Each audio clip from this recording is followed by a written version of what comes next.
স্ক্রিনটা শেয়ার করিনি না? স্যার। দাঁড়াও।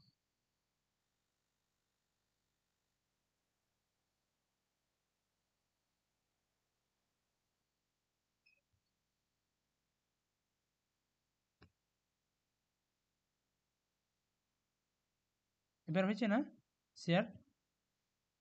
হ্যাঁ? স্যার। আচ্ছা, ওকে। এবার ভালো মতো করে শুনবে, আমি কনসেপ্টটা বলছি যে মডার্ন ইতিহাস পড়তে গেলে কিন্তু তোমাদের কনসেপ্টগুলো ক্লিয়ার করতে হবে। নাহলে মডার্ন ইতিহাসের এলোমেলো হয়ে যাবে, বুঝতে পারবে না, মুখস্থ বিদ্যার মতো হয়ে যাবে। যখন তোমরা গ্র্যাজুয়েশনে পড়ছিল সেম ওইরকম হয়ে যাবে ব্যাপারটা। যে সভা সমিতিগুলো কেন গড়ে উঠছে, জাতীয় কংগ্রেসের প্রতিষ্ঠা কেন হচ্ছে, একদম ভালো মতো করে এগুলো যদি তোমরা বুঝতে পারো, যেমন মাথা থেকে লেজ পর্যন্ত ওইরকম কিন্তু মডার্ন ইতিহাসটা, যে একদম শুরু থেকে শেষ পর্যন্ত পরপর এক একটা ঘটনার সাথে এক একটা লিঙ্ক আছে। যে দেখো এবার ব্যাপারটা হচ্ছে যে একটা সময়কালে যখন ঔরঙ্গজেব পরাজিত হলো, ঔরঙ্গজেব পরাজিত হওয়ার পর তার যে উত্তরসূরিরা ছিল সবাই কিন্তু দুর্বল ছিল। সেই সময় থেকে ইংরেজরা সুযোগ নিতে শুরু করলো। ইংরেজরা এসেছিল মূল কিন্তু ব্যবসা বাণিজ্য করার উদ্দেশ্য নিয়ে। তো তখন তাদের মনের মধ্যে একটা মানে চিন্তা ভাবনা আসতেছে যে ভারত মধ্যে যদি এই জায়গাগুলো দখল করে নেওয়া যায়, যে সমস্ত দেশীয় রাজা রয়েছে, এই জায়গাগুলোর যদি তারপর যে ট্যাক্স, জমিগুলোর থেকে যে ট্যাক্স নেওয়া হতো, খাজনা, এইসব যদি নেওয়া যায় তাহলে আমাদের একটা বিশাল বড় টাকা পয়সার ব্যাপার আসবে। এইরকম একটা তাদের মধ্যে চিন্তাধারা কাজ করতে শুরু করলো। তাহলে এই দেশীয় রাজ্যগুলোকে কিভাবে গ্রাস করা যাবে, তার জন্য নিয়ে আসলো কি, যে তোমরা জানো সত্য বিলোপ নীতি নিয়ে আসলো, অধীনতামূলক মিত্রতা নীতি আসলো। এই নীতিগুলোতে পরিষ্কারভাবে বলে দিল যে সমস্ত দেশীয় রাজারা স্বেচ্ছায় অধীনতামূলক মিত্রতা নীতি মেনে নেবে তাদেরকে আমরা রক্ষণাবেক্ষণ দিব, এবং কি বলবো, যে তারা আমাদের মিত্রতা স্বীকার করবে এবং তাদের রাজ্যটা আমরা মানে আমাদের নিয়ম কানুন চলবে, সেখানে ইংরেজ সৈন্যবাহিনী থাকবে, এরকম আর কি ব্যাপার। আর যারা মেনে নেবে না তাদের বিরুদ্ধে কি করবো, আমরা কিন্তু যুদ্ধ অভিযান পাঠাবো, যেমন হায়দ্রাবাদের নিজাম সর্বপ্রথম স্বেচ্ছায় মেনে নিয়েছিল। কিন্তু যে তোমরা এবার দেখো যে মহীশূর, মারাঠারা, তারপর হচ্ছে পাঞ্জাবে যে শিখ ওখানে যে ছিল তোমার রঞ্জিত সিং, এরা কিন্তু মেনে নিচ্ছিল। তো মেনে নিচ্ছিল না বলে কি হয়েছিল, সেখানে যুদ্ধ করেছিল, যুদ্ধের মাধ্যমে সেই জায়গাগুলোকে দখল করে নিল। দখল করার মাধ্যমে এইভাবে কিন্তু একটা ভারতবর্ষের মধ্যে সাম্রাজ্য বিস্তার করতে শুরু করলো। তা প্রথম দিকে তোমরা এবার আরেকবার রিয়েলাইজ করো যে ভারতবর্ষের কিন্তু সেই সময়কালে কোনো রকম নিজস্ব গভর্নমেন্ট কিন্তু ছিল না, নিজস্ব কোনো গভর্নমেন্ট ছিল না, এবং এমনটাও নয় যে সেই গভর্নমেন্টকে তুলে ইংরেজরা নতুন করে তাদের এখানে প্রশাসনিক কার্য শুরু করছে, এমনটা নয় কিন্তু। যে সেই সময়কালে ভারতবর্ষের নিজস্ব মানে আমরা এটাও বলতে পারি না যে সর্বভারতীয় একজন লিডার আছে বা রাজতন্ত্র আছে, এরকম কিন্তু না। ছোট ছোট জায়গাগুলো রাজারা ছিল, সর্বভারত জুড়ে যদি একটাই রাজা থাকতো সেটাও নয়। তো এরকম করেছিল। এবার ব্যাপারটা হচ্ছে তারপরে কি হচ্ছে, যে এবার ইংরেজদের চিন্তাধারা যে এইরকম করে পরিবর্তন হতে শুরু করলো, যে এই জায়গা মানে ভারতবর্ষকে কিভাবে গ্রাস করা যায়। তো এই চিন্তাধারাগুলো কিন্তু ভারতীয়দের প্রথম দিকে কাজ করেনি। আর তারা ভাবছিল কি, এই ইংরেজরা শিক্ষা দীক্ষায় এগিয়ে আছে এবং সভ্যতার দিক দিয়ে সব দিক দিয়ে এরা যেহেতু এগিয়ে, তার জন্য এদের হাত ধরেই আমাদের কি করতে হবে, সভ্যতাটাকে এগিয়ে নিয়ে যেতে হবে। তো এইরকম কিন্তু ভারতের প্রথম দিকের শীর্ষস্থানীয় নেতাদের চিন্তাধারা ছিল। যেমন আমরা বলতে পারি দাদাভাই নরোজি, হ্যাঁ, তারপর হচ্ছে তোমার কি বলবো যে মহাদেব গোবিন্দ রানার, যে গোপাল কৃষ্ণ গোখলে, মানে নরমপন্থী যে সমস্ত নেতারা ছিল সবাই। তো এই যে এরকম একটা চিন্তাধারা, আর তাদের সেই সময় যদি তোমরা দেখো তাদের মনে কিন্তু এরকম কখনো চিন্তাধারা কেউ করেনি যে ইংরেজদের এখান থেকে উৎখাত করে আমাদের ভারতের নিজস্ব একটা গভর্নমেন্ট প্রতিষ্ঠা করব, এখানে আমরা পুরোপুরি স্বাধীনতা চাই। প্রথম দিকের কিন্তু এরকম কোনো তাদের ডিমান্ড ছিল না। তাদের ডিমান্ড কি ছিল, তাদের ডিমান্ড ছিল শুধুমাত্র কিছু মুষ্টিমেয়, যেমন ভারতীয়দের সিভিল সার্ভিসের নিয়োগের ব্যাপারটা সুযোগ সুবিধা দেওয়া হোক, জমিদারদের সুযোগ সুবিধা দেওয়া হোক, এই ধরুন ইন্ডিভিজুয়াল তাদের একটা মানে এক এক ধরনের দাবি ছিল। কিন্তু এই যে পরবর্তীকালে তারা মানে ভাবতে শুরু করলো যে না, আমরা যাদের হাত ধরে এই সভ্যতাটাকে এগিয়ে নিয়ে যেতে চাচ্ছি, তারা তো আমাদের ব্যবহার করছে, তারা তো আমাদের ব্যবহার করে এবং আমাদের সম্পত্তিকে তারা গ্রাস করার চেষ্টা করছে। আমরা তাদেরকে উল্টোভাবে দেখছি, মানে যেভাবে আমরা ভালো চোখে দেখছি তারা তো ঠিক তার অপোজিটটা করছে। তো এইরকম করে কিন্তু ভারতীয়দের মধ্যে একটা চিন্তাধারা আসতে শুরু করলো। তো একদিকে হচ্ছে এই যে আহ, আহ, সেই সময় শীর্ষস্থানীয় নেতারা তখন কি করলো, হাত মানে কলম, তারপর খাতা, এগুলা তারা হাত দিল, যেমন তারা বই লিখতে শুরু করলো। তারপরে হচ্ছে ধীরে ধীরে এডুকেশন, অর্থাৎ স্প্রেড অফ ওয়েস্টার্ন এডুকেশন আমাদের ভারতবর্ষে ছড়ালো। তারপরে হচ্ছে পত্র পত্রিকাগুলা, এগুলা লেখনের মাধ্যমে কি হচ্ছে, ভারতীয়দের মধ্যে কিভাবে একটা ইংরেজদের চরিত্রটাকে তুলে ধরা যায় সবার সামনে, সেই ব্যবস্থাটা করার চেষ্টা করছে। এই কারণে তখন আমাদের ভারতীয়দের মধ্যে যে সমস্ত শীর্ষস্থানীয় নেতারা ছিল সেই সময় তারা ভাবতে শুরু করলো যে আমাদের এখন এক মানে সভা সমিতি ডাকার প্রয়োজন। তো তখন থেকে ভারতীয়রা কিন্তু ধীরে ধীরে ধীরে ধীরে সভা সমিতি বসতে শুরু করলো। কিসের জন্য? এই যে ইংরেজদের নিয়ে কিন্তু তারা কিভাবে কি করবে না করবে, ইংরেজদের তাদের যে শোষণ করছে সেগুলো নিয়ে তারা সভা বসবে এবং তাদের দাবি দাওয়াগুলো তুলে ধরার চেষ্টা করবে ইংরেজদের কাছে। কিভাবে? সাংবিধানিক পদ্ধতিতে। তো এবার এটা একটা দিক গেল, সভা সমিতি বসলো। এবার কিন্তু সেই সময় অ্যালান অক্টোভিয়ান হিউম তিনি কিন্তু ভারতবর্ষে বিভিন্ন জায়গায় কিন্তু পরিভ্রমণ করে দেখছে যে ভারতীয়দের মধ্যে একটা দুমদুমা চলছে ইংরেজদের বিরুদ্ধে লড়াইয়ের মতো একটা ব্যাপার। তো এইটা ফেনাহিত হওয়ার আগে, অর্থাৎ এটা ছড়িয়ে যাওয়ার আগে এটাকে কি করে দমন করা যায় তার জন্য তিনি কি করলো যে শান্তিপূর্ণ উপায়ে ভারতের যে সমস্ত শীর্ষস্থানীয় নেতাদের রয়েছে তাদের সাথে একটা আলোচনা করার জন্য তিনি একটা বড় মিটিং ডাকলো, যেটাকে আমরা বর্তমানে বলি জাতীয় কংগ্রেস। সে 1884 সালে অ্যালান অক্টোভিয়ান হিউম কি করেছিল? ইন্ডিয়ান ন্যাশনাল ইউনিয়ন নামে একটা সংস্থা গঠন করলো, যেটা 1885 খ্রিস্টাব্দে দ্বিতীয় অধিবেশনে দাদাভাই নওরোজি ওটার নাম দিল কি, যে ওটার নাম দিল হচ্ছে কংগ্রেস বা জাতীয় কংগ্রেস, নামটা কিন্তু তার দেওয়া। অ্যালান অক্টোভিয়ান নামটা দিয়েছিল কিন্তু ইন্ডিয়ান ন্যাশনাল ইউনিয়ন। এই কারণে কিন্তু এবার পরবর্তীকালে আমাদের ভারতীয় ঐতিহাসিকরা এটা নিয়ে অনেক চর্চা করছে যে এই জাতীয় কংগ্রেসটা কেন প্রতিষ্ঠা করছে। যেমন লালা লাজপত রায় সর্বপ্রথম বলেছিল তার ইয়ং ইন্ডিয়া গ্রন্থে যে এই জাতীয় কংগ্রেস প্রতিষ্ঠার মূলই অর্থ ছিল হচ্ছে সেফটি ভালভ থিওরি তিনি দিচ্ছে, অর্থাৎ যে ভারতীয়দের যে একটা অগ্নিগর্ভ পরিস্থিতি হওয়ার মতো পরিস্থিতি সৃষ্টি হয়েছিল সেটাকে দমন করার জন্য এবং ইংরেজদের সেফটি দেওয়ার জন্যই এই জাতীয় কংগ্রেসের প্রতিষ্ঠা হয়েছিল। এইরকম করে ভারতীয়রা বিভিন্নরা ব্যাখ্যা করছে। আর এই বুঝতেই পারছো যে সভা সমিতিগুলো কি কারণে প্রতিষ্ঠা হলো, জাতীয় কংগ্রেসের প্রতিষ্ঠা কি কারণে হলো। এবার চলে আসো, আমরা মূল আলোচনা পর্বে চলে আসবো। এবার তোমরা বলো, এখানে প্রথম দিকে যেটুকু বললাম তোমাদের বুঝতে সুবিধা, মানে বুঝতে পেরেছো যে তাহলে সভা সমিতিগুলা বা জাতীয় কংগ্রেসের প্রতিষ্ঠা কেন হচ্ছে? হ্যাঁ হ্যাঁ স্যার। ঠিক আছে, এবার কিন্তু আমি মূল আলোচনা পর্বে চলে আসছি। দেখো এবার কি বলছে। সভা সমিতি, জাতীয় কংগ্রেস। কংগ্রেসের আগে প্রতিষ্ঠিত সংগঠনগুলি ছিল বড় জমিদার বা ইংরেজ শিক্ষিত লোকদের সংগঠন। তে প্রথম দিকের আমি বললাম যে প্রথম দিকের যে এই আমাদের ভারতবর্ষের যে নেতারা ছিল এরা তো সবাই শীর্ষস্থানীয় নেতা ছিল। সেই সময় তো ভারতবর্ষের জনসাধারণ এগুলাতে ইনভলভ হতে পারেনি, বা আমরা বলতেই পারি সেই সময়তে এই জায়গাগুলোতে ছড়ায়নি, কারণ ইংরেজদের যে চরিত্র এগুলা তো ভারতীয়রা সাধারণ মানুষ জানতো না। তো এই কারণে এগুলা কিন্তু শিক্ষিত মধ্যবিত্ত সম্প্রদায়ের মধ্যেই আবদ্ধ ছিল। আর আমরা যারা এই ইতিহাস ডিপলি পড়ে না তাদের মধ্যে একটা চিন্তাধারা কাজ করে যে নরমপন্থী মানেই নরম, তাদের নিয়ে সমালোচনা করতে শুরু করে, তাদের আবেদন নিবেদন নীতিকে পছন্দ করে না। এইরকম কিন্তু ভাবলে তোমাদের চলবে না। তোমাদের যেহেতু তোমরা হিস্ট্রি স্টুডেন্ট, MA করছো, কারণ এই তোমরাও যদি ওই সময়কালে নরমপন্থীদের জায়গায় থাকতে তোমরাও কিন্তু সেই নীতিটাই অবলম্বন করতে। কারণ সরাসরি যুদ্ধে কখনোই যেত না, কারণ ইংরেজদের বিরুদ্ধে সরাসরি লড়াই করার জন্য তো একটা মাইন্ড সেট আপের প্রয়োজন। আমাদের গোটা ভারতবর্ষ জুড়ে একজোট হতে হবে, সবাইকে মিলে ঐক্যবদ্ধভাবে ইংরেজদের বিরুদ্ধে আন্দোলন করতে হবে, তাহলেই তো হবে সেই আন্দোলন সাকসেস। না হলে তো আগের মতো হবে। তোমরা দেখেছো মহীশূরে টিপু সুলতান কি হলো, মারা গেল লড়াই করে। সে তো আমরা বলতে পারি যে তার তো কত কিছু সৈন্যবাহিনী ছিল। তারপরে যে রঞ্জিত সিং, মারাঠারা, সবাই তো ইংরেজদের সাথে লড়াই করে পরাজিত হয়েছিল। তো এই কারণে কিন্তু প্রথম দিকের যে নরমপন্থী নেতারা ছিল তারা কিন্তু সরাসরি লড়াই বা এইরকম করে পথ বেছে নেয়নি। তো এবার তারপরে কি হচ্ছে, এটা একটা গেল জমিদারা, মানে এটার হচ্ছে সভা সমিতিগুলোর ক্যারেক্টারগুলো কেমন ছিল বা প্রথম দিকে শীর্ষস্থানীয় নেতাদের দাবিগুলো কেমন ধরনের ছিল। তারপর কি বলছে, তাদের উদ্দেশ্য ব্রিটিশ শাসন থেকে মুক্তি পাওয়া ছিল না। পুরোপুরিভাবে এমনটা নয় যে ইংরেজরা চলে যাক আমরা এখানে শাসন করছি, এমনটা ছিল না। তাদের প্রথম দিকের দাবি দেওয়াই হচ্ছে ইন্ডিভিজুয়ালি ছিল, যে কিছু মুষ্টিমেয় দাবি আমাদের মেনে নিন, এইরকম স্বাধীনতা চেয়েছিল তারা। তবে তারা দেশে রাজনৈতিক চেতনা জাগ্রত করার কাজ করেছেন। এই সময়টিকে ভারতের জাতীয়তাবাদ উত্থানের সময় বলা হয়। এই সময়কালকে বলা হয় জাতীয়তাবাদের উত্থানের সময়কাল বা ন্যাশনালিজমের গ্রোথ হচ্ছে এইভাবে। যে এবার জাতীয়তাবাদের গ্রোথ হচ্ছে কিভাবে, এখানে দেখো পত্রপত্রিকা বিভিন্ন এই যে বলছে যোগাযোগের মাধ্যম, অর্থাৎ দ্রুত মানে তাড়াতাড়ি এক স্থান থেকে অন্য স্থানে ইংরেজদের যে খবরাখবরগুলা বা যে কোনো দিতে চাচ্ছি আমরা কোনো বার্তা, সেটা পৌঁছা যাচ্ছে। তারপরে আধুনিক শিক্ষার প্রসার, সংবাদপত্রের অবদান, সামাজিক ও ধর্মীয় সংস্কার আন্দোলনের প্রভাব, ব্রিটেন কর্তৃক অর্থনীতির শোষণ, লিটনের যে vernacular press act, arms act, এই যে বিভিন্ন আইনগুলো নিয়েছিল এগুলো কি হয়েছিল, ভারতীয়দের ক্ষিপ্ত করেছিল। আর ইংরেজদের বিরুদ্ধে লড়াই করার জন্য তারা ঐক্য হয়েছিল।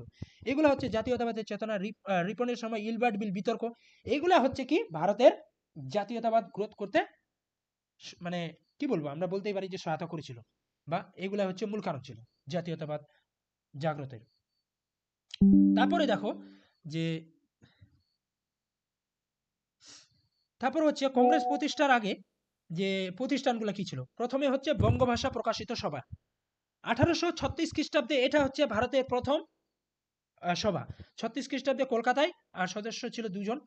তারপর হচ্ছে ল্যান্ড হোল্ডার সমিতি বা সোসাইটি বা হচ্ছে জমিদার সভা। এখানে আচ্ছা, একে অ্যাকসেপ্ট করিনি। দেখো পল্লবী, আমি বলেছিলাম ক্লাসে ডিস্টার্ব হয় এভাবে, যখন আমি বুঝাতে শুরু করি মাইন্ড, আমি যেটা শুরু করি কোথায় থেকে, তোমাদের এরকম করতে আমার মাইন্ডটা ডিস্টার্ব হয়, ওই জন্য ঠিক টাইমে জয়েন করবে। দেখো ল্যান্ড হোল্ডার সোসাইটি 1838 খ্রিস্টাব্দে থিওডর ডিকেন্সের পরামর্শে দ্বারকানাথ ঠাকুর কলকাতায় এটা প্রতিষ্ঠা করেছিলেন। প্রসন্ন কুমার, এখানে আরেকটা আমি কথা বলি যে এইখানে প্রশ্নগুলো কিভাবে আসবে, তাহলে আমরা যেগুলো পড়ছি প্রশ্নগুলো আসবে, একদিকে হয়তো সভাগুলোর নাম দিবে, একদিকে সালগুলোর নাম দিবে, তোমাদের বলবে যে কোনটা কবে প্রতিষ্ঠা হয়েছিল দেখো, এটা একটা। আর না হলে সরাসরি সালগুলা দিবে, যে পরপর করে সাজাও কোনটা ক্রোনোলজি ওয়াইজ। আরেকটা যেটা দিতে পারি, যেটা আমরা ক্রিটিক্যাল মনে করি, যেটা আসার সম্ভাবনা আর আসলে খুব কঠিন হয়, সেটা হচ্ছে ধরো যে জমিদার সভার সদস্য কারা কারা ছিল, এটা একটা। আরেকটা হচ্ছে এই জমিদার সভার সভাপতি কে ছিল, সম্পাদক কে ছিল, এইভাবে প্রশ্নগুলো কিন্তু আসে, দেখবে বহুবার এসেছে এগুলা থেকে। আচ্ছা, এরা কারা কারা ছিল এখানে, এটি ছিল ভারতের প্রথম রাজনৈতিক প্রতিষ্ঠান। যদি বলা হয় ভারতের প্রথম রাজনৈতিক প্রতিষ্ঠান কোনটি ছিল, তাহলে কিন্তু ল্যান্ড হোল্ডার সোসাইটি দিবে, বঙ্গভাষা প্রকাশিত সভা কিন্তু দেবে না। এর উদ্দেশ্য ছিল বাংলা, বিহার, উড়িষ্যা ভূস্বামীদের স্বার্থ রক্ষা করা। অর্থাৎ ল্যান্ড হোল্ডার, বুঝতেই পারছো, যারা জমিদার ছিল তাদের, তারা এই জমিদাররা নিজের স্বার্থের জন্য এটা প্রতিষ্ঠা করেছিল, তাদের দাবি দাওয়া তুলে ধরেছিল। ধনী ব্যক্তিদের এটা প্রতিষ্ঠান ছিল। এই সমাবেশ ইংল্যান্ডের ব্রিটিশ ইন্ডিয়ান সোসাইটির কাছ থেকেও কিন্তু পরামর্শ বা সহযোগিতা নিয়েছিল জমিদারদের স্বার্থ রক্ষা করা। যদিও এটি ছিল জমিদারদের সংগঠন, বাংলা, বিহার, উড়িষ্যা জমিদারদের শ্রেণীর স্বার্থ রক্ষা করা। দ্বারকানাথ ঠাকুর, রাধাকান্ত দেব, প্রসন্ন কুমার ঠাকুর, তারপর হচ্ছে রাজা কালী কৃষ্ণ প্রমুখ এই সোসাইটির সদস্য ছিল। সেক্রেটারি ছিলেন প্রসন্ন কুমার ঠাকুর, আর ইংরেজ সেক্রেটারি ছিলেন হচ্ছে উইলিয়াম কার্বি। তারপর হচ্ছে জন ক্রফোর্ড লন্ডনে এর প্রতিনিধিত্ব করেছিলেন, যেহেতু এটা আমি বললাম যে এটা কিন্তু বাইরে পর্যন্ত ছড়িয়ে পড়েছিল। কিন্তু এটি প্রথম সংগঠন যা ভারতে প্রথমবারের মতো এই সংগঠনটি রাজনৈতিক প্রতিষ্ঠান চালিয়েছিল, এই জন্য এটাকে বলা হয় ভারতের প্রথম রাজনৈতিক প্রতিষ্ঠান। তারপরে চলে আসো যে বেঙ্গল ব্রিটিশ ইন্ডিয়া অ্যাসোসিয়েশন। তারিখগুলা না মনে রাখলেও সালগুলা মনে রাখলেই হবে। 1843 খ্রিস্টাব্দে কলকাতায় দ্বারকানাথ ঠাকুর প্রতিষ্ঠা করেছিলেন। থমসন হচ্ছে এর সভাপতি ছিল, আর সেক্রেটারি হচ্ছে প্যারিচাঁদ মিত্র। তারপর হচ্ছে ব্রিটিশ ইন্ডিয়ান অ্যাসোসিয়েশন, এই যে উপরের তিনটা থেকে এটা কিন্তু একটা বড় প্রতিষ্ঠান চলে আসছে, ব্রিটিশ ইন্ডিয়ান অ্যাসোসিয়েশন। 1851 খ্রিস্টাব্দে 31 থেকে 28 অক্টোবর কলকাতায় জমিদার সভা এবং বেঙ্গল ব্রিটিশ ইন্ডিয়া সোসাইটি, এই দুটাকে মার্চ করে প্রতিষ্ঠা হলো ব্রিটিশ ইন্ডিয়ান অ্যাসোসিয়েশন। প্রতিষ্ঠাতাদের ছিলেন রাধাকান্ত দেব, দেবেন্দ্রনাথ ঠাকুর, তারপর রাজেন্দ্রলাল মিত্র, আর হচ্ছে হরিশ্চন্দ্র মুখার্জি।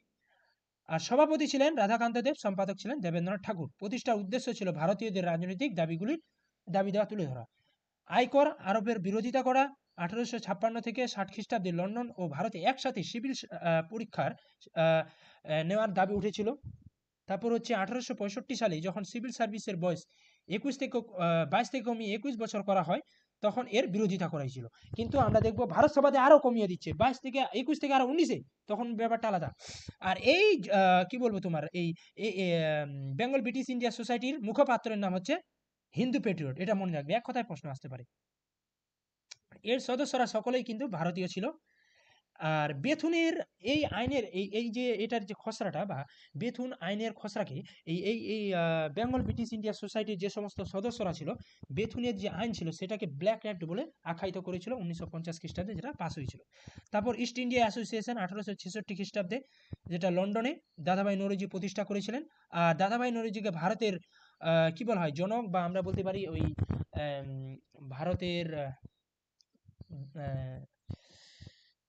দাদাজি না এরকম একটা শব্দ ছিল, এই দাদাভাই নৌরোজিকে বলা হয় পিতামহ, পিতামহ আর কি, হ্যাঁ। এই সংস্থাটি বোম্বে প্রেসিডেন্সি থেকে সর্বাধিক সমর্থন পেয়েছিল, অর্থাৎ ইস্ট ইন্ডিয়া অ্যাসোসিয়েশনটা যে এটা তো লন্ডনে প্রতিষ্ঠা হয়েছিল, সেটা আমাদের ভারতবর্ষ থেকে সর্বাধিক কোথা থেকে সমর্থন পেয়েছিল, সেটা হচ্ছে বোম্বে থেকে। এর সভাপতি হচ্ছে জামশেদজি জিজিভাই এবং সেক্রেটারি হচ্ছে ফিরোজ শাহ মেহতা। ভারতীয় সমস্যা সম্পর্কে ব্রিটিশ জনমতকে জাগ্রত করা ছিল এর মূল উদ্দেশ্য। এবার হচ্ছে ইন্ডিয়ান লীগ 1875 খ্রিস্টাব্দে শিশির কুমার ঘোষ এটা প্রতিষ্ঠা করেছিলেন। ইন্ডিয়ান লীগটা তোমরা জানো যে শিশির কুমার ঘোষ হচ্ছে অমৃতবাজার পত্রিকার সম্পাদক ছিলেন। শম্ভুচরণ মুখোপাধ্যায় এই অস্থায়ী সভাপতি ছিলেন। অন্যান্য সদস্য হচ্ছে উমেশচন্দ্র বন্দ্যোপাধ্যায়, হেমন্ত কুমার ঘোষ, শিশির কুমার ঘোষ, মনমোহন ঘোষ। একদম পরীক্ষাতে প্রশ্ন দিয়ে দেয় যে ইন্ডিয়ান লিগ এর সাথে কারা কারা সদস্য ছিল, যুক্ত ছিল, এগুলো দিয়ে দেবে, অন্য একটা নাম দিয়ে দিতে পারে। তারপর হচ্ছে ক্যালকাটা স্টুডেন্টস অ্যাসোসিয়েশন, আনন্দমোহন বসু প্রতিষ্ঠা করেছিল 1875 খ্রিস্টাব্দে। পরে সুরেন্দ্রনাথ ব্যানার্জিও কিন্তু এর সাথে যুক্ত হয়েছিল।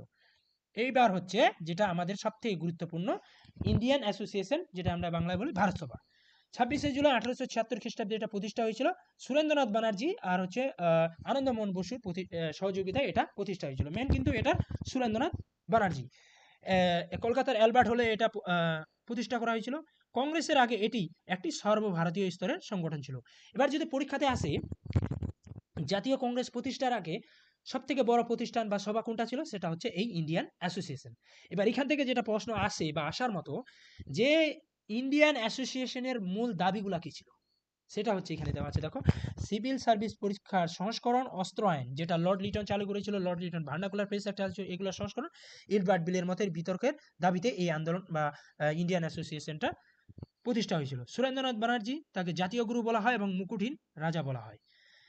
কেশবচন্দ্র সেন 1877 সালের মার্চ মাসে অংশগ্রহণ করেছিল বা যোগদান করেছিল, সেক্রেটারি ছিলেন আনন্দমোহন বসু। আর এর মুখপাত্রের নাম হচ্ছে দি বেঙ্গলি, যেটা হচ্ছে সুরেন্দ্রনাথ ব্যানার্জি, যে বেঙ্গলি পত্রিকা ছিল ওইটাই। জমিদারদের কি বলছে পরিবর্তে মধ্যবিত্তদের অগ্রাধিকার এখানে কিন্তু দেওয়া হয়েছিল। সুরেন্দ্রনাথ ব্যানার্জি 1869 সালে ভারতীয় সিভিল সার্ভিসে নির্বাচিত হন, কিন্তু ব্রিটিশ সরকার তাকে আইসিএস পরীক্ষার আসাম থেকে হয়েছিল তিনি, যে তাকে বরখাস্ত করে এবং আইসিএস থেকে বরখাস্ত হওয়া প্রথম ভারতীয় ছিলেন। এবার যদি পরীক্ষাতে আসে প্রথম আইসিএস অফিসার কে ছিল, সেটা হবে কিন্তু ওই সত্যেন্দ্রনাথ ঠাকুর। আর যদি বলা হয় প্রথম আইসিএস অফিসার যাকে বরখাস্ত করে দেওয়া হয়েছিল, তখন কিন্তু সুরেন্দ্রনাথ ব্যানার্জি হবে, মনে রাখবে একটু। 1883 সালে কলকাতার অ্যালবার্ট হলে বিচারপতি নারী আদালতে অবমাননার অভিযোগে তাকে কিন্তু বরখাস্ত করা হয়েছিল, অর্থাৎ তিনি ওই কলকাতা হাইকোর্টের যে বিচারপতি ছিল তাকে অবমাননা করেছিল বলে তাকে আইসিএস থেকে বরখাস্ত করে দিয়েছিল। সুরেন্দ্রনাথ ব্যানার্জি 2 মাসের কারাদণ্ড দেওয়া হয়েছিল। ইন্ডিয়ান অ্যাসোসিয়েশনের এইবার আরেকটা গুরুত্বপূর্ণ, যে আসামের চা বাগানের কুলিদের সাথে দুর্ব্যবহার করার বিরুদ্ধে এই আন্দোলন শুরু করেছিল, যেখানে দ্বারকানাথ গাঙ্গুলি গুরুত্বপূর্ণ ভূমিকা পালন করেছিল। এই সংগঠনটি ভারতীয় সিভিল সার্ভিস পরীক্ষা, দেখো আগে হচ্ছে 22 থেকে 21 করলো, এখানে আরো কমিয়ে দিচ্ছে, 21 থেকে 19 করে দিয়েছিল। এটা কার সময় গেলে বলতো, যে সময়টা দেখো এইভাবে দেখবে, যে এটা হচ্ছে 1876 কালের সময়সীমা।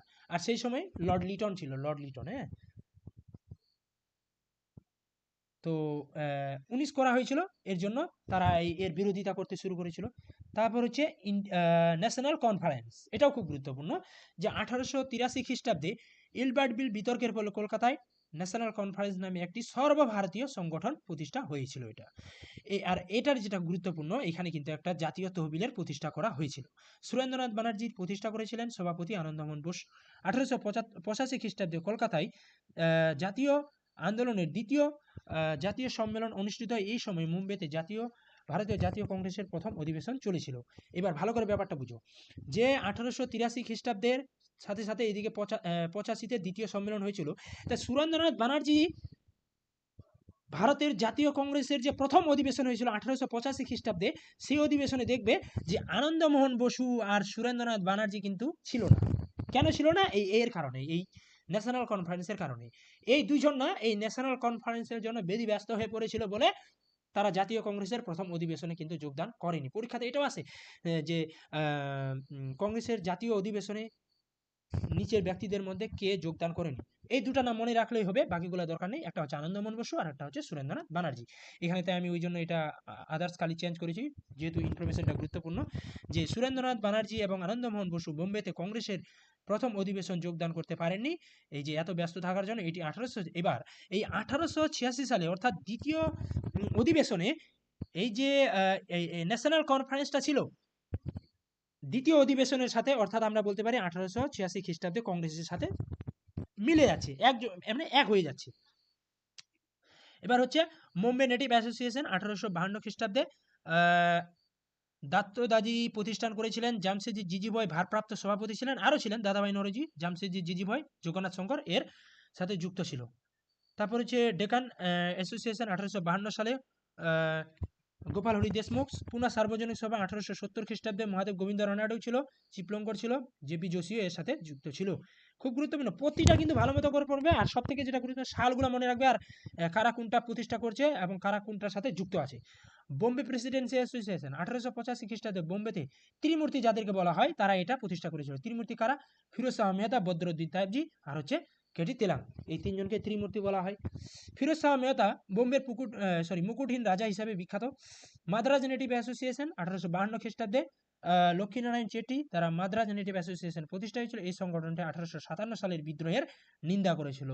একমাত্র মাদ্রাজ নেটিভ অ্যাসোসিয়েশন 1857 সালের বিদ্রোহের সমালোচনা করেছিল। এবার মাদ্রাজ মহাজন সভা 1884 খ্রিস্টাব্দে বীর রাঘবাচারিয়া, সুব্রহ্মণ্য আয়ার, গজলু, লক্ষ্মীনারায়ণ, তারপর পি আনন্দ চালু মাদ্রাজের এটা প্রতিষ্ঠা করেছিলেন। ভারতে সিভিল সার্ভিস পরীক্ষার আয়োজন করা এবং সরকারি পদ থেকে ভারতীয়দের নিয়োগের দাবি জানানো হয়েছিল। লন্ডন ইন্ডিয়ান কমিটি প্রতিষ্ঠা 1852 খ্রিস্টাব্দে লন্ডনে প্রতিষ্ঠা হয়েছে পুরুষোত্তম মুদালিয়ার 62তে।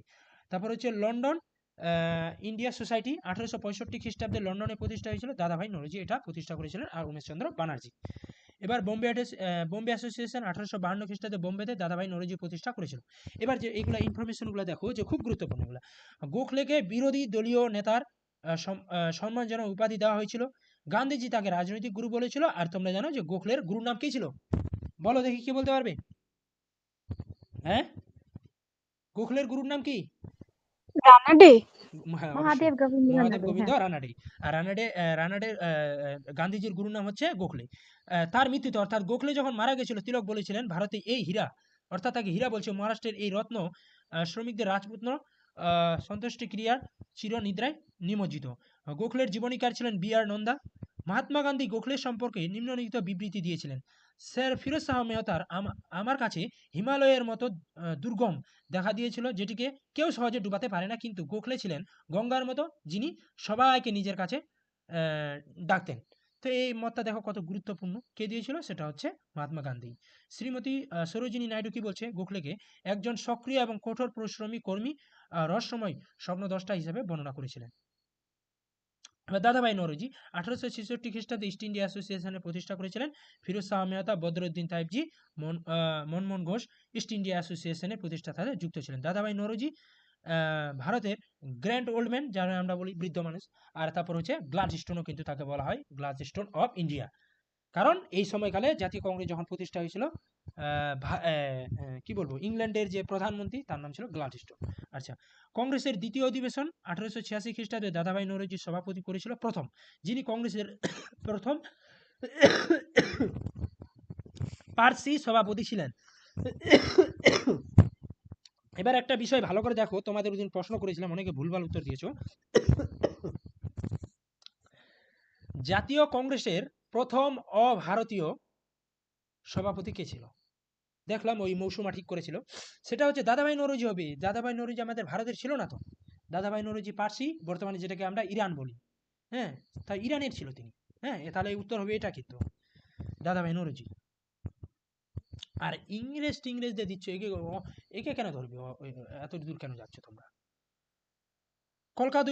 কলকাতা অধিবেশনে নওরোজি নৈতিক, অর্থাৎ ওই যে তার নির্গমন থিওরি অর্থাৎ ড্রেন অফ ওয়েলথ থিওরি তত্ত্ব তুলে ধরেছিলেন। 1887 খ্রিস্টাব্দে দাদাভাই নওরোজির সভাপতিত্বে ব্রিটেনে ভারতীয় সংস্কার কমিটি প্রতিষ্ঠিত হয়েছিল। এই কমিটির মাধ্যমে 1890 খ্রিস্টাব্দে দাদাভাই নওরোজি ইংল্যান্ড থেকে ভারত নামে একটি বা ইন্ডিয়া নামে একটি গবেষণাপত্র প্রকাশ করেন। এখন যদি ওখানে ইন্ডিয়া থাকে, ইন্ডিয়াই হবে, কিন্তু হ্যাঁ, বাংলায় দিয়ে দিয়েছি আমি ইন্ডিয়া। যে 1892 খ্রিস্টাব্দে দাদাভাই নওরোজি ছিল প্রথম ভারতীয় যিনি ব্রিটিশ পার্লামেন্টের, খুব গুরুত্বপূর্ণ ইনফরমেশনটা, যে দাদাভাই নওরোজি প্রথম ভারতীয় যিনি ব্রিটিশ পার্লামেন্টের নিম্ন কক্ষের হাউস অফ কমন্সের একদম নির্বাচনে জয়ী হয়েছিলেন। জয়ী, হ্যাঁ। এবার যে তিনি জয়ী হয়েছিলেন, তার পার্টিটার নাম কি ছিল? সেই পার্টিটার নাম হচ্ছে লিবারেল পার্টি থেকে তিনি নির্বাচন হয়েছিলেন এবং জয়ী হয়েছিলেন। 1892 খ্রিস্টাব্দে হাউস অফ কমন্সের নির্বাচনে প্রতিদ্বন্দ্বীকারী ছিলেন কে তাহলে? সেটা হলো উমেশচন্দ্র ব্যানার্জি, যিনি হেরে গিয়েছিল। প্রথম ভারতীয় যিনি ব্রিটিশ পার্লামেন্টের নির্বাচনে প্রতিদ্বন্দ্বিতা করেছিলেন তার নাম হচ্ছে লালমোহন ঘোষ। মানে ইনি প্রতিদ্বন্দ্বী ছিলেন, জয় তো হয়নি, জয় হয়েছিল ওই যে দাদাভাই নওরোজি, যিনি 1885 সালের নির্বাচনে প্রতিদ্বন্দ্বিতা করেছিলেন। জাতীয় আন্দোলনে দাদাভাই নওরোজি সবচেয়ে কার্যকর অবদান ছিল যে তিনি এই সত্যটি প্রকাশ করেছিলেন যে ব্রিটেনদের অর্থনৈতিকভাবে ভারতকে শোষণ করেছিল, কারণ তিনি ওই যে ড্রেন অফ ওয়েলথ বা poverty and un-British rule in India এই গ্রন্থগুলো লিখেছিল। তারপর ওইদিকে রমেশচন্দ্র দত্ত, রমেশচন্দ্র দত্তর কি যেন গ্রন্থটার নাম, তারপর মহাদেব গোবিন্দ রানাডের গ্রন্থটার নাম হচ্ছে ইন্ডিয়ান ইকোনমি, আর রমেশচন্দ্র গ্রন্থটার নাম হচ্ছে ইকোনমিক হিস্ট্রি অফ হ্যাঁ India, sir. Economy history of India. হ্যাঁ, এই যে ৩টা গ্রন্থ এগুলা কি করেছিল এরা? এরা তো ৩ জনেই ধরো যে নরমপন্থী ছিল।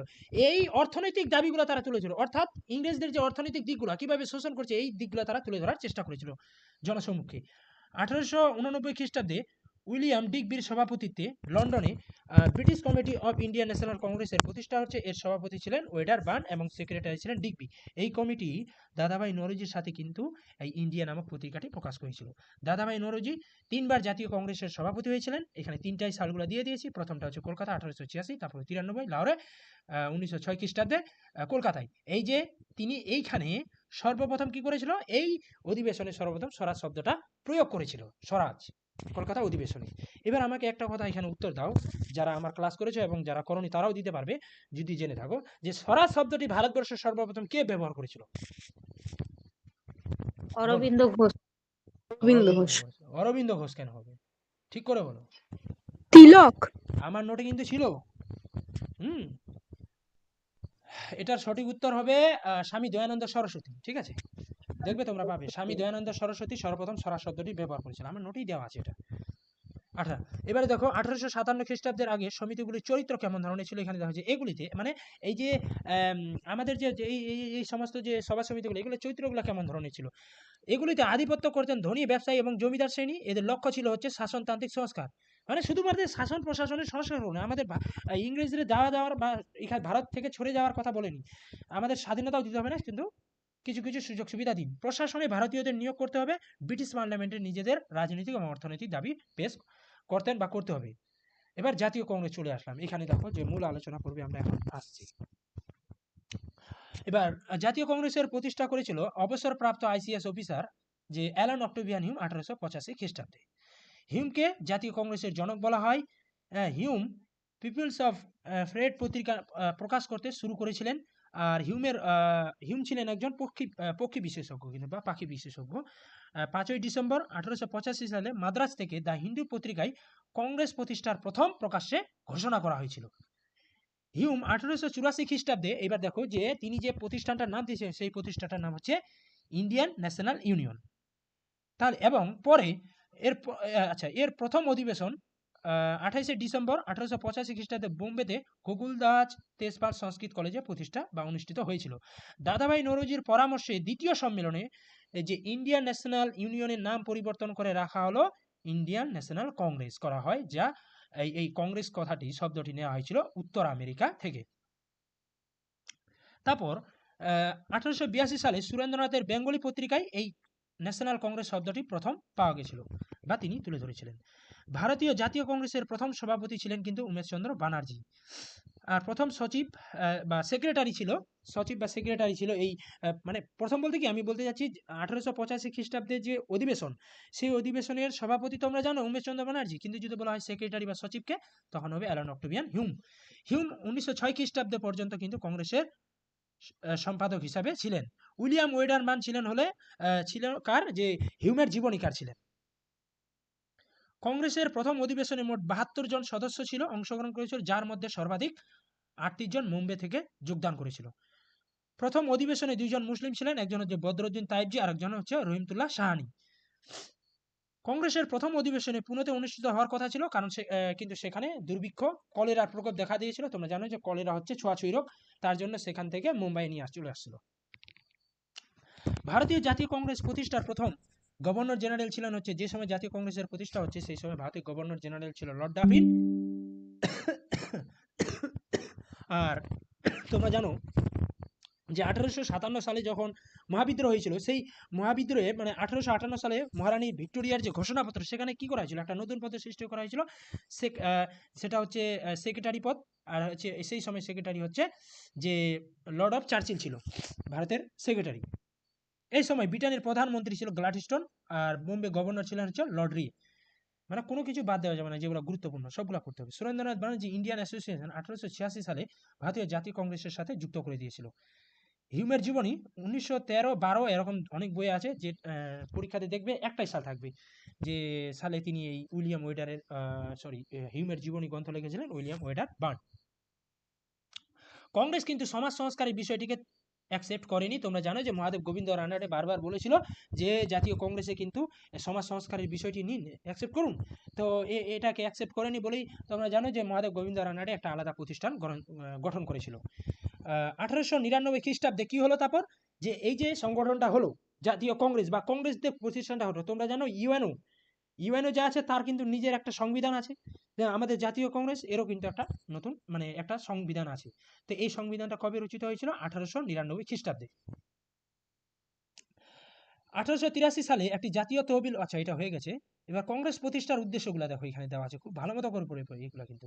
কংগ্রেস প্রতিষ্ঠার উদ্দেশ্য ছিল ভারতীয় যে জনগণের মধ্যে ক্রমবর্ধমান অসন্তোষ রোধ করা। আর তাই হিউম কংগ্রেসকে সেফটি ভালভ হিসাবে প্রতিষ্ঠা করেছিলেন। উমেশ চন্দ্র ব্যানার্জি বলেছিলেন যে এটা হচ্ছে হিউম আর ডাফরিনের দুজনের একটা ষড়যন্ত্র, বা আমরা বলতে পারি হিউম ডাফরিনের ষড়যন্ত্র। লালা লাজপত রায়, হিউমের সন্দেহ ছিল যে জনসাধারণের অসন্তোষ যদি সুশৃঙ্খলভাবে বেড়ে না যায়, তাহলে ভারতে ভয়ানক বিস্ফোরণ ঘটতে পারে। তার জন্য ব্রিটিশরা এটা যেন ধ্বংস না হয়, তার কারণে এটা প্রতিষ্ঠা করেছিল। এটা লালা লাজপত রায় তুলে ধরেছিল কোথায়? যে তার যে গ্রন্থ ইয়ং ইন্ডিয়াতে। কি বলছে লালা লাজপত রায়? স্পষ্টই কংগ্রেসকে ব্রিটিশ রাজের সুরক্ষার জন্য একটি সেফটি ভালভ হিসেবে ব্যবহার করেছিলেন। 1916 সালে তার ইয়ং ইন্ডিয়াতে লালা লাজপত রায় নিরাপত্তাবাদী বা সেফটি ভালভের নীতি ব্যাখ্যা করেছিলেন, এবং তিনি বলেছিলেন কংগ্রেস হলো ডাফরিনের মস্তিষ্ক প্রসূত একটা নীতি। লালা লাজপত রায় 1916 সালে ইয়ং ইন্ডিয়াতে নিবন্ধে কংগ্রেসকে ডাফরিনের মস্তিষ্ক প্রসূত হিসাবে বর্ণনা করেছিলেন। পরীক্ষাতে ডিরেক্ট আসতে পারে যে সেফটি বা তত্ত্ব থিওরিটা কে দিয়েছিলেন, সেটা হচ্ছে লালা লাজপত রায়।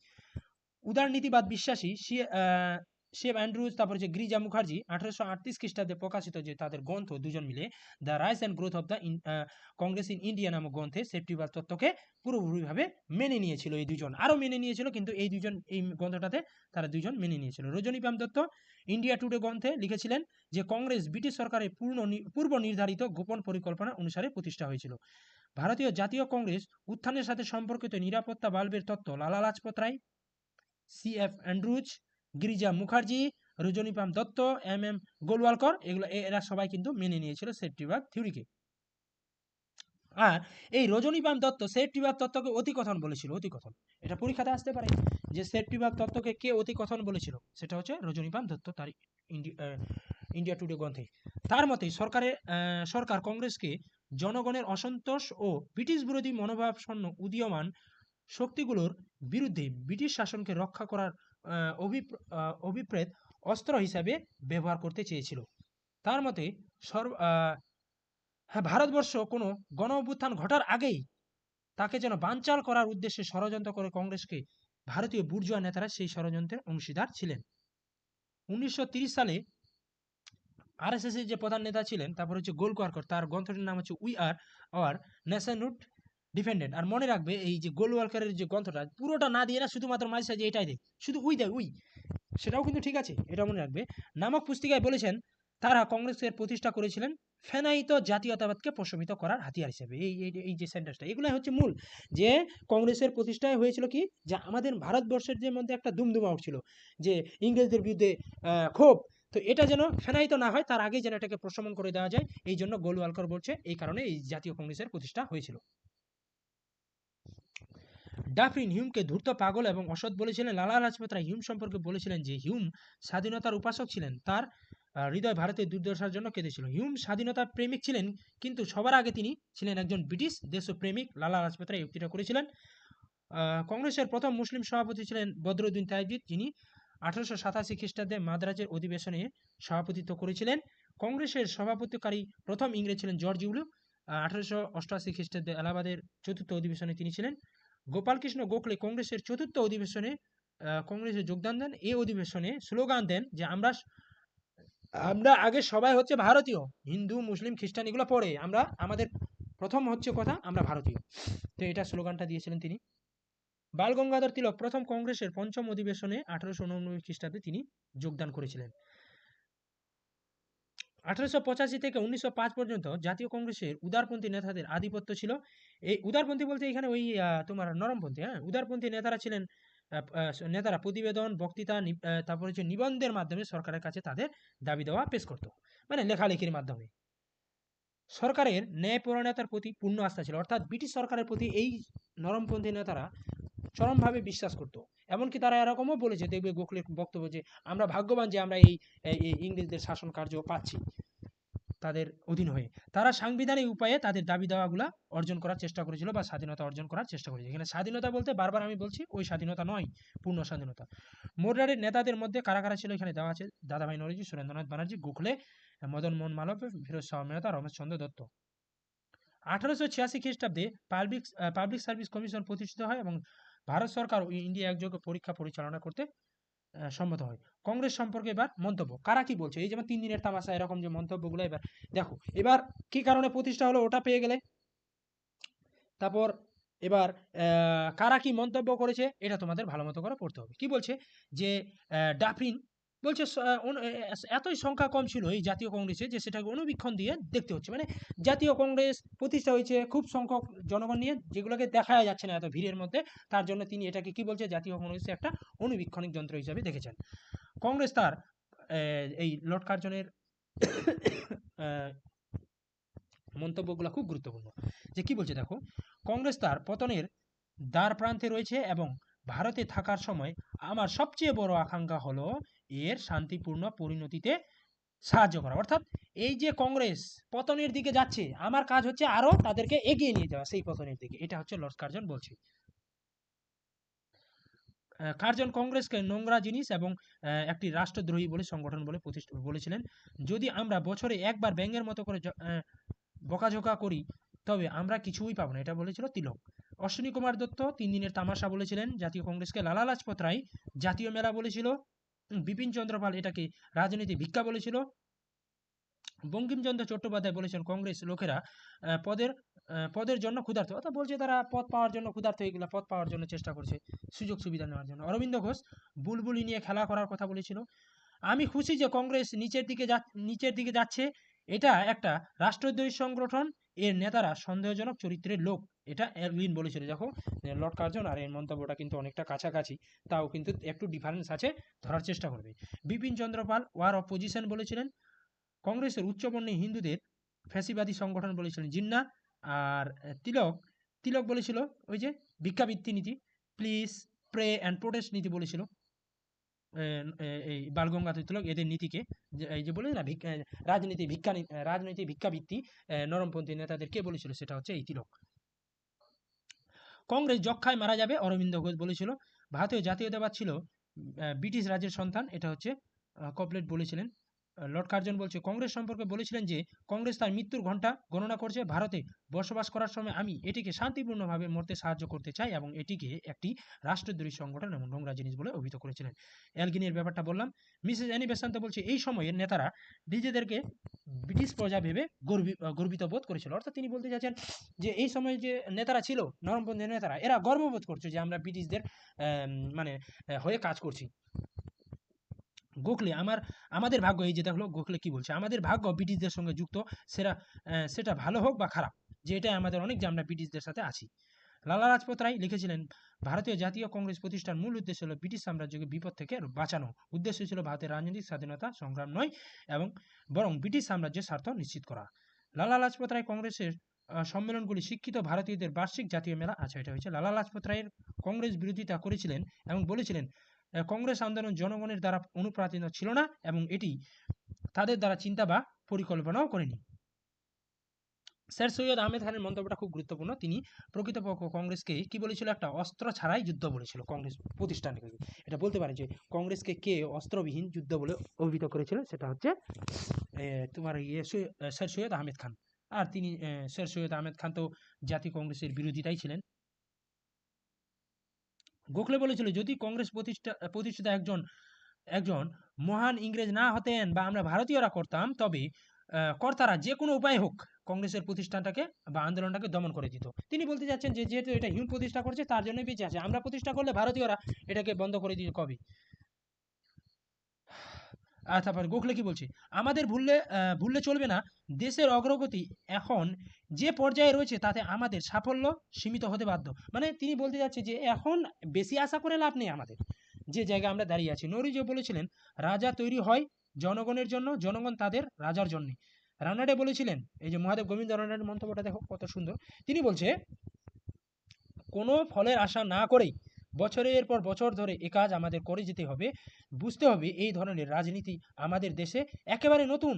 মানে তিনি বলতে চাচ্ছেন যে আমাদের এইভাবে দাবি দেওয়ার মাধ্যমে, আবেদন নিবেদন নীতির মাধ্যমে এগুলো আমাদের করে যেতে হবে, আন্দোলনগুলো করে যেতে হবে কোনো রকম ফলের আশা ছাড়াই। কারণ আমরা এগুলো আন্দোলনগুলো প্রথম দিকে করছি এবং আমরা এগুলো নতুন করে করছি, আমাদের টাইম লাগবে। তারপর হচ্ছে কংগ্রেসের অধিবেশন সময়। এবার কংগ্রেসের অধিবেশনগুলো আমরা চলে আসছি। কংগ্রেসের প্রথম চারজন, মানে 1 2 3 4 পরপর চারজন সভাপতির নাম দেওয়া আছে এখানে দেখো। প্রথম হচ্ছে উমেশচন্দ্র ব্যানার্জি, তিনি খ্রিস্টান ছিলেন। নরজি পার্সি ছিলেন বা ইরানিয়া ছিলেন। বদরুদ্দিন চাটজি মুসলিম, জর্জ ইউলি কিন্তু ব্রিটেনের ছিলেন। তাহলে এটা খুব গুরুত্বপূর্ণ একটা জায়গা। তারপর হচ্ছে 1889 সালের বোম্বে সম্মেলনে যে হয়েছিল, সেটা 5th সম্মেলন, প্রথমবারের মতো মহিলারা যোগদান করেছিল। কয়জন? 6 জন মহিলা ছিল। এখানে 6 জন মহিলার নাম দেওয়া আছে। কাদম্বরী গাঙ্গুলি, পণ্ডিতা রামাবাই রানাডে, বিদ্যাগিরি নীলকান্ত, তারপর হচ্ছে শ্রীমতী নিকম্ব, তারপর হচ্ছে স্বর্ণকুমারী ঘোষাল। এই নামগুলো মুখস্থ করে নিবে যেন তোমরা ধরতে পারো। এখানে প্রশ্ন আসতে পারে যে যে 6 জন যোগদান করেছিল এদের মধ্যে যে কোনো 3 জনের নাম দিয়ে দিবে, একটা অন্য নাম অ্যাড করে দিবে, তখন তোমাদের সেখানে আইডেন্টিফাই করতে পারে যে প্রশ্নটা কতটা ক্রিটিক্যাল হয়ে যাবে। আচ্ছা, তারপরে দেখো, এই দেখো, তাহলে 1889 খ্রিস্টাব্দে নারীরা বা মহিলারা সর্বপ্রথম যোগদান করেছিল সম্মেলনে। 1890 খ্রিস্টাব্দে যে ভারতে প্রথম মহিলা স্নাতক কাদম্বরী গাঙ্গুলি, যিনি কংগ্রেসের একটি অধিবেশনে বক্তৃতা দিয়েছিলেন। আমি যেটা প্রশ্ন করেছিলাম, জুহি ভুল করেছে আর কে কে যেন ভুল করেছে, এই 90-এ কিন্তু এটা তিনি বক্তৃতাটা দিয়েছিলেন। ওটা আমার বুঝতে একটু ভুল হয়েছিল, স্পিচের কথা ছিল আর আমি খেয়াল না করে 89। আচ্ছা, তারপরে দেখো যে এবার 1917 খ্রিস্টাব্দে কলকাতা অধিবেশনে অ্যানি বেসান্ট, ভারতের জাতীয় কংগ্রেসের প্রথম মহিলা সভাপতি হচ্ছে অ্যানি বেসান্ট, যিনি আইরিশ বা আয়ারল্যান্ডে ছিলেন। কংগ্রেসের প্রথম মহিলা সভাপতি। এবার যদি বলা হয় ভারতের প্রথম মহিলা সভাপতি, ভারতের প্রথম ভারতীয় মহিলা সভাপতি সরোজিনী নাইডু। সরোজিনী নাইডু কোথাকার ছিল কেউ বলতে পারবে? এনিওয়ান? হ্যাঁ, এই সরোজিনী নাইডুটা কে ছিল কেউ বলতে পারবে? বলো। ইউপির প্রথম মুখ্যমন্ত্রী। ইউপির প্রথম মুখ্যমন্ত্রী মুখ্যমন্ত্রী নয়, ইউপির প্রথম ছিল, গভর্নর ছিল, রাজ্যপাল, ঠিক আছে। মহিলা, তোমরা ভুলে যাচ্ছ কেন? মহিলা মুখ্যমন্ত্রী আমাদের মমতা বন্দ্যোপাধ্যায় প্রথম। আচ্ছা, 1825 খ্রিস্টাব্দে তিনি কানপুরে সভাপতি করেছিলেন। 1890 খ্রিস্টাব্দে কলকাতা অধিবেশনের সভাপতি ফিরোজ শাহ মেহতা বলেছিলেন যে ব্রিটিশরা ভারত ছেড়ে চলে গেলে আমরা একটি টেলিগ্রাম পাঠাবো এবং তাদেরকে ফেরত। মানে দেখো যে নরমপন্থী নেতারা প্রথম দিকে কতটা তাহলে ইংরেজদের ভালোবাসতো, যে যদি ইংরেজরা ছেড়েও চলে যায় আমরা টেলিগ্রাম পাঠাবো এবং তাদের আবার পুনরায় ফিরিয়ে নিয়ে আসবো, এতটাই বিশ্বাস করেছিল ইংরেজদের।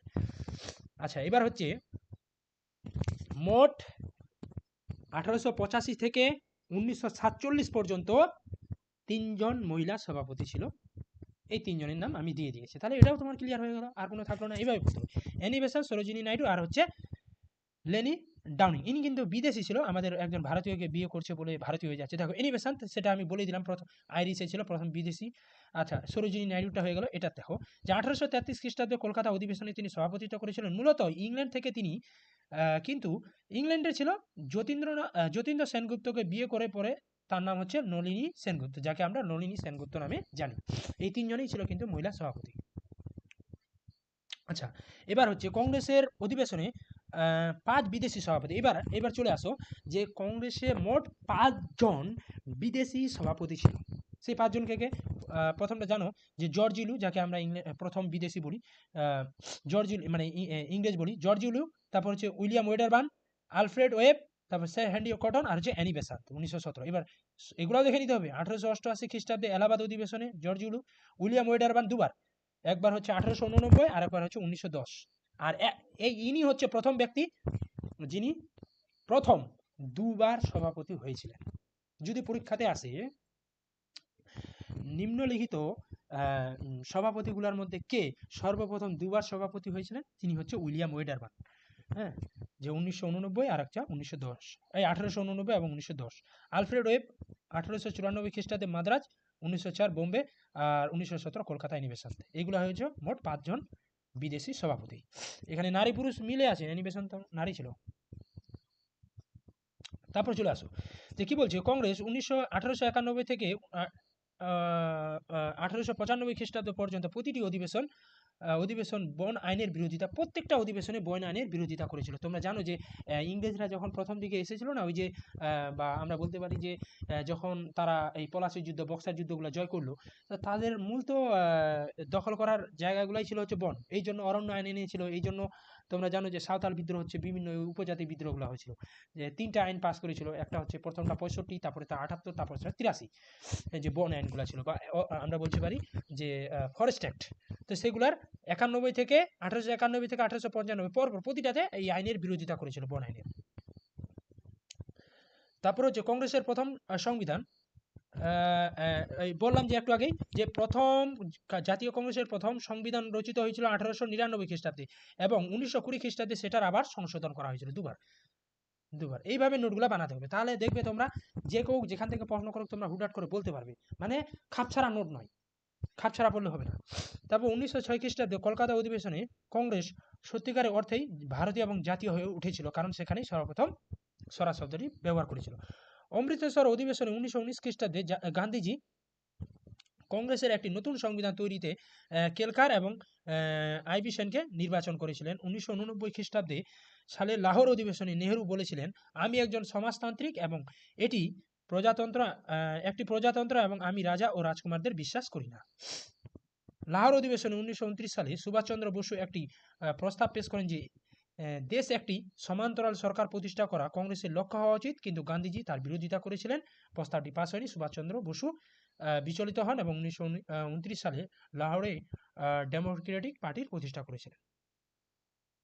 1930 সালে আইন অমান্য আন্দোলনের কারণে কংগ্রেস অধিবেশনে অনুষ্ঠিত হয়নি। দেখবে 1919 সালে কিন্তু এই যে আইন অমান্য আন্দোলন হয়েছিল বলে কোনো অধিবেশন হয়নি। এগুলো মনে রাখতে হবে যে প্রতি বছরে আমাদের নিয়ম ছিল জাতীয় কংগ্রেসের প্রতি বছরে একটা করে অধিবেশন বসবে। তাহলে কোন কোন বছরে ব্যতিক্রমগুলোতে যেখানে অধিবেশন হয়নি, একটা হচ্ছে 30 খ্রিস্টাব্দে, কারণটা হচ্ছে আইন অমান্য আন্দোলন চলছিল সেই সময়।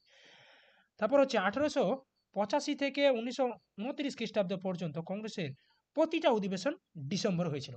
দেখো আমাদের এটাও নিয়ম বেঁধে দেওয়া হয়েছিল যে উইন্টারকালীন অধিবেশন বসবে। তোমরা যদি ভারতের সংবিধান ভালো করে পড়ো তাহলে এগুলো পাবে, কিন্তু যে একটা হচ্ছে উইন্টারকালীন অধিবেশন, যে প্রতিটা ডিসেম্বরে নিয়ম করা হয়েছিল যে ডিসেম্বর মাসে সংবিধানের সভা বসবে। তো এই যে নিয়মটা তৈরি করেছিল, নিয়মটা একটা সময় গিয়ে ভেঙে গেল। তাহলে পরপর কত থেকে কতটা পর্যন্ত এই নিয়মটা টেকেছিল, সেটা হচ্ছে 1885 থেকে 1929 সাল পর্যন্ত কিন্তু প্রতিটা অধিবেশন ডিসেম্বর মাসে হয়েছিল। দ্বিতীয় বিশ্বযুদ্ধের সময় 1941 থেকে 45 সালের মধ্যে কংগ্রেসের কোনো অধিবেশন অনুষ্ঠিত হয়নি। তাহলে এই যে সময়কালে কেউ অধিবেশনে পার্টিসিপেট করেছিল, সেটা হচ্ছে মৌলানা আবুল কালাম আজাদ। এই সময়কালে আর কোনো রকম হয়নি, একবারে হয়েছিল। দাদাভাই নওরোজি এবং পণ্ডিত জওহরলাল নেহরু এই দুজন ব্যক্তি 3বার করে সভাপতি হয়েছিল। দাদাভাই নওরোজি বললাম, যে পণ্ডিত জওহরলাল নেহরু একদম সহজ, 1929, 36, 37, ব্যাস হয়ে গেল জওহরলাল নেহরুটা। মৌলানা আবুল কালাম আজাদ 1923 সালের দিল্লিতে যে কংগ্রেসের অধিবেশন হয়েছিল, মাত্র 35 বছর বয়সে তিনি সর্বকনিষ্ঠ সভাপতি ছিলেন। যদি বলা হয় সব থেকে ইয়ং বা সর্বকনিষ্ঠ সভাপতি কে ছিল, সেটা হচ্ছে মৌলানা আবুল কালাম আজাদ। যদি বলা হয় সবথেকে দীর্ঘ সময় ধরে কে সভাপতিত্ব করেছিলেন, সেটা হবে মৌলানা আবুল কালাম আজাদ। একদম 1940 থেকে 46 সাল পর্যন্ত কন্টিনিউ কিন্তু তিনি ছিল দীর্ঘ সময় ধরে। জিন্না মৌলানা আজাদকে বা মৌলানা আবুল কালাম আজাদকে কংগ্রেসের ধর্মনিরপেক্ষতার মুখোশ বলেছিলেন। বাল গঙ্গাধর তিলক এবং বিপিন চন্দ্র পাল এই দুজন কিন্তু কখনোই জাতীয় কংগ্রেসের সভাপতি ছিলেন না। যেখানে লালা লাজপত রায় 1920 খ্রিস্টাব্দে কলকাতা অনুষ্ঠিত কংগ্রেসের বিশেষ অধিবেশন আমি বলছি, পরে আছে সবকিছু আমি ডিটেলসে বলবো, সেখানে সভাপতিত্ব করেছিল এবং কংগ্রেসের এটা বার্ষিক অধিবেশন ছিল না। এবার দেখো এখানে গুরুত্বপূর্ণ একটা ইনফরমেশন দেওয়া আছে, যেটা অনেকেই জানতে পারবে না। তোমাদের ওই জন্য বলি, ফেসবুকে কারোর সাথে ডিবেট করতে যেও না, কারণ ওরা কতটা ডেপথে পড়ে, কতটা জানে সেটা তো তুমি জানো না। অযথা তোমাকে ভুলভাল বলে তোমার আর মাথা নষ্ট করবে। এবার এখানে ব্যাপারটা আমি ওই জন্য এই ইটালিতে করেছি। কি বলছে দেখো, যে 1937 সালের কংগ্রেসের কোনো অধিবেশন অনুষ্ঠিত হয়নি, কারণ 1937 সালে আমাদের ভারতে সর্বপ্রথম নির্বাচন হয়েছিল, ভোটাভুটি হয়েছিল, যে প্রাদেশিক এবং কেন্দ্রীয় আইনসভা নির্বাচনের কারণে 1937 সালে অনুষ্ঠিত অধিবেশনটি 1936 সালে ডিসেম্বরে অনুষ্ঠিত হয়েছিল। অর্থাৎ হওয়ার কথা ছিল 1937 সালের ডিসেম্বর মাসে, আর সেটা হয়নি বলে 1936 সালেই দুটো অধিবেশন পরপর হয়েছিল ডিসেম্বর মাসে। এইভাবে শুধুমাত্র 1936 সালেই কংগ্রেসের দুটি বার্ষিক অধিবেশন অনুষ্ঠিত হয়। এই দুটি অধিবেশনের সভাপতিত্ব করেছিলেন কিন্তু জওহরলাল নেহেরু। এবার আমরা কি করি, 1937 সালে যে ফৌজপুর অধিবেশনটা বলি না, 1937, অ্যাকচুয়ালি ওটা ভুল। ফৌজপুর অধিবেশনটা ওই 1936 সালেই হয়েছিল, ওই সালে দুটা পরপর। 1936 খ্রিস্টাব্দে ফৌজপুর অধিবেশন, এটাতে দেখো 1936 লেগেছে, তো তোমরা ধরেই নিতে পারো যে যদি বেশি ডিবেট করে যে হ্যাঁ তুমি বলতেই পারো যে 1937 সালে, তখন তুমি ব্যাখ্যাটা শোনাবে যে 1936 সালে হয়েছিল ফৌজপুর অধিবেশন। কংগ্রেস এই অধিবেশনে আবিসিনিয়ার ইতালিকে সমর্থন করেছিলেন। 1936 সালে ফৌজপুর অধিবেশনে কংগ্রেসের এটা কি যে কৃষি নীতি ঘোষণা করা হয়েছিল এই অধিবেশনে, ফৌজপুর অধিবেশনে। 1940 সালে রামগড় অধিবেশনে বিপ্লবী সমাজতন্ত্রী পার্টির প্রতিষ্ঠা হয়েছিল। এবার চলে আসো কংগ্রেসের বিশেষ অধিবেশন। তাহলে বিশেষ অধিবেশন কেন নামটা দিয়েছে দেখো, বিশেষ অধিবেশন বা আমরা বলতে পারি এগুলাকে ব্যতিক্রম। কারণ জাতীয় কংগ্রেস যখন প্রতিষ্ঠা হয়েছিল নিয়ম করা ছিল যে প্রতি বছরে ডিসেম্বর মাসে বছরে একবার অধিবেশন বসবে। এবার কখনো কখনো এই জাতীয় কংগ্রেসের নেতাদের তৎক্ষণাৎ বা আমরা বলতে পারি ইমার্জেন্সি একটা ডাক নিতে বাধ্য হয়েছিল।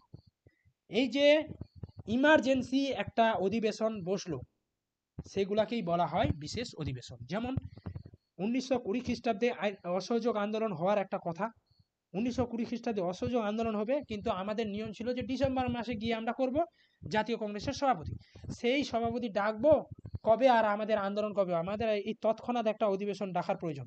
এই যে তৎক্ষণাৎ ইমার্জেন্সির জন্য যে অধিবেশনগুলো ডাকা হয়েছিল সেগুলোকে বলা হয় বিশেষ অধিবেশন। তাহলে এমন অধিবেশন কতবার ডাকা হয়েছিল? এই তিনটা থেকে তো ঠিক আছে, 1, 2, 3, এই দুটা নিয়ে আমি একটু কনফিউজড আছি। হ্যাঁ, এই দুটা নিয়ে এক একটা বই এক এক রকম আছে, তাই এইগুলো দেখে নিবে। 1918 প্রথম বোম্বে সৈয়দ হাসান ইমাম, 1920 কলকাতা অধিবেশন লালা লাজপত রায়, ওই অসহযোগ আন্দোলনের নীতি গ্রহণ করা হয়েছিল। 1923 খ্রিস্টাব্দে দিল্লি আবুল কালাম আজাদ, 46-এ দিল্লি নেহেরু, কোনো বইয়ে আছে 49, কোনো বইয়ে আছে আবার 47, রাজেন্দ্র প্রসাদ দিল্লি। আমি এগুলা একটু চেষ্টা করবো, আর 2-3টা বই আছে সেগুলো যদি পড়ে এগুলার কনফিউজগুলো দূর করা যায় এই দুটা নিয়ে, তাহলে দেখা যাবে। আচ্ছা, এবার চলে আসো সভাগুলাতে। এগুলা যেগুলো আমি লাল কালি দিয়ে হাইলাইট করেছি সেগুলো খবরদার বাদ দিবে না, খবরদার, নাহলে কিন্তু ফেঁসে যাবে। আর এগুলো জায়গা থেকে প্রশ্ন হয়, প্রতিটা পরীক্ষার কথা বলছি আমি, নেট, সেট বা যে কোনো আদার্স। কি বলছে? প্রথম অধিবেশন 1885 সালে বোম্বেতে, উমেশচন্দ্র ব্যানার্জির সভাপতি। এখানে কি হয়েছিল? 22 জন প্রতিনিধি ছিল, প্রথম খ্রিস্টান, বা আমরা উমেশচন্দ্র ব্যানার্জি একটু আগে বললাম যে তিনি প্রথম ঈসাই ধর্মের ছিলেন। সুরেন্দ্রনাথ ব্যানার্জি এবং আনন্দমোহন বসু উপস্থিত ছিল না, বেশিরভাগই ছিলেন বোম্বে প্রেসিডেন্সির। 2 জন ছিলেন মুসলিম, একজন রহিমতুল্লাহ সাহানি আর হচ্ছে বদরুদ্দিন তাইবজি। তারপর হচ্ছে দ্বিতীয় 86 খ্রিস্টাব্দে 1800 হচ্ছে কলকাতা, দাদাভাই নওরোজি। মোট 436 জন প্রতিনিধি ছিলেন। ইনি প্রথম পার্সি বা ইরানি ছিলেন সভাপতি। অভারতীয় সভাপতি ডাফরিন কংগ্রেসের সদস্যদের একটি পার্টি দিয়েছিল, অর্থাৎ একটা ভোজনের ডাক দিয়েছিল এই দ্বিতীয় অধিবেশনে, সবাইকে পার্টি দিয়েছিল ডাফরিন। আচ্ছা, 3 নম্বর 1887 মাদ্রাজ, বদরুদ্দিন সাহেবজি প্রথম মুসলিম সভাপতি, প্রথমবারের মতো। এই যে দেখো এইখানে একটা গুরুত্বপূর্ণ ইনফরমেশন আছে, আমি বলেছিলাম তোমাদের, ওটা আমি অপশনগুলো দিতে ভুল করেছিলাম। কোন অধিবেশনে সর্বপ্রথম রিজনাল ল্যাঙ্গুয়েজের ব্যবহার করা হয়েছিল?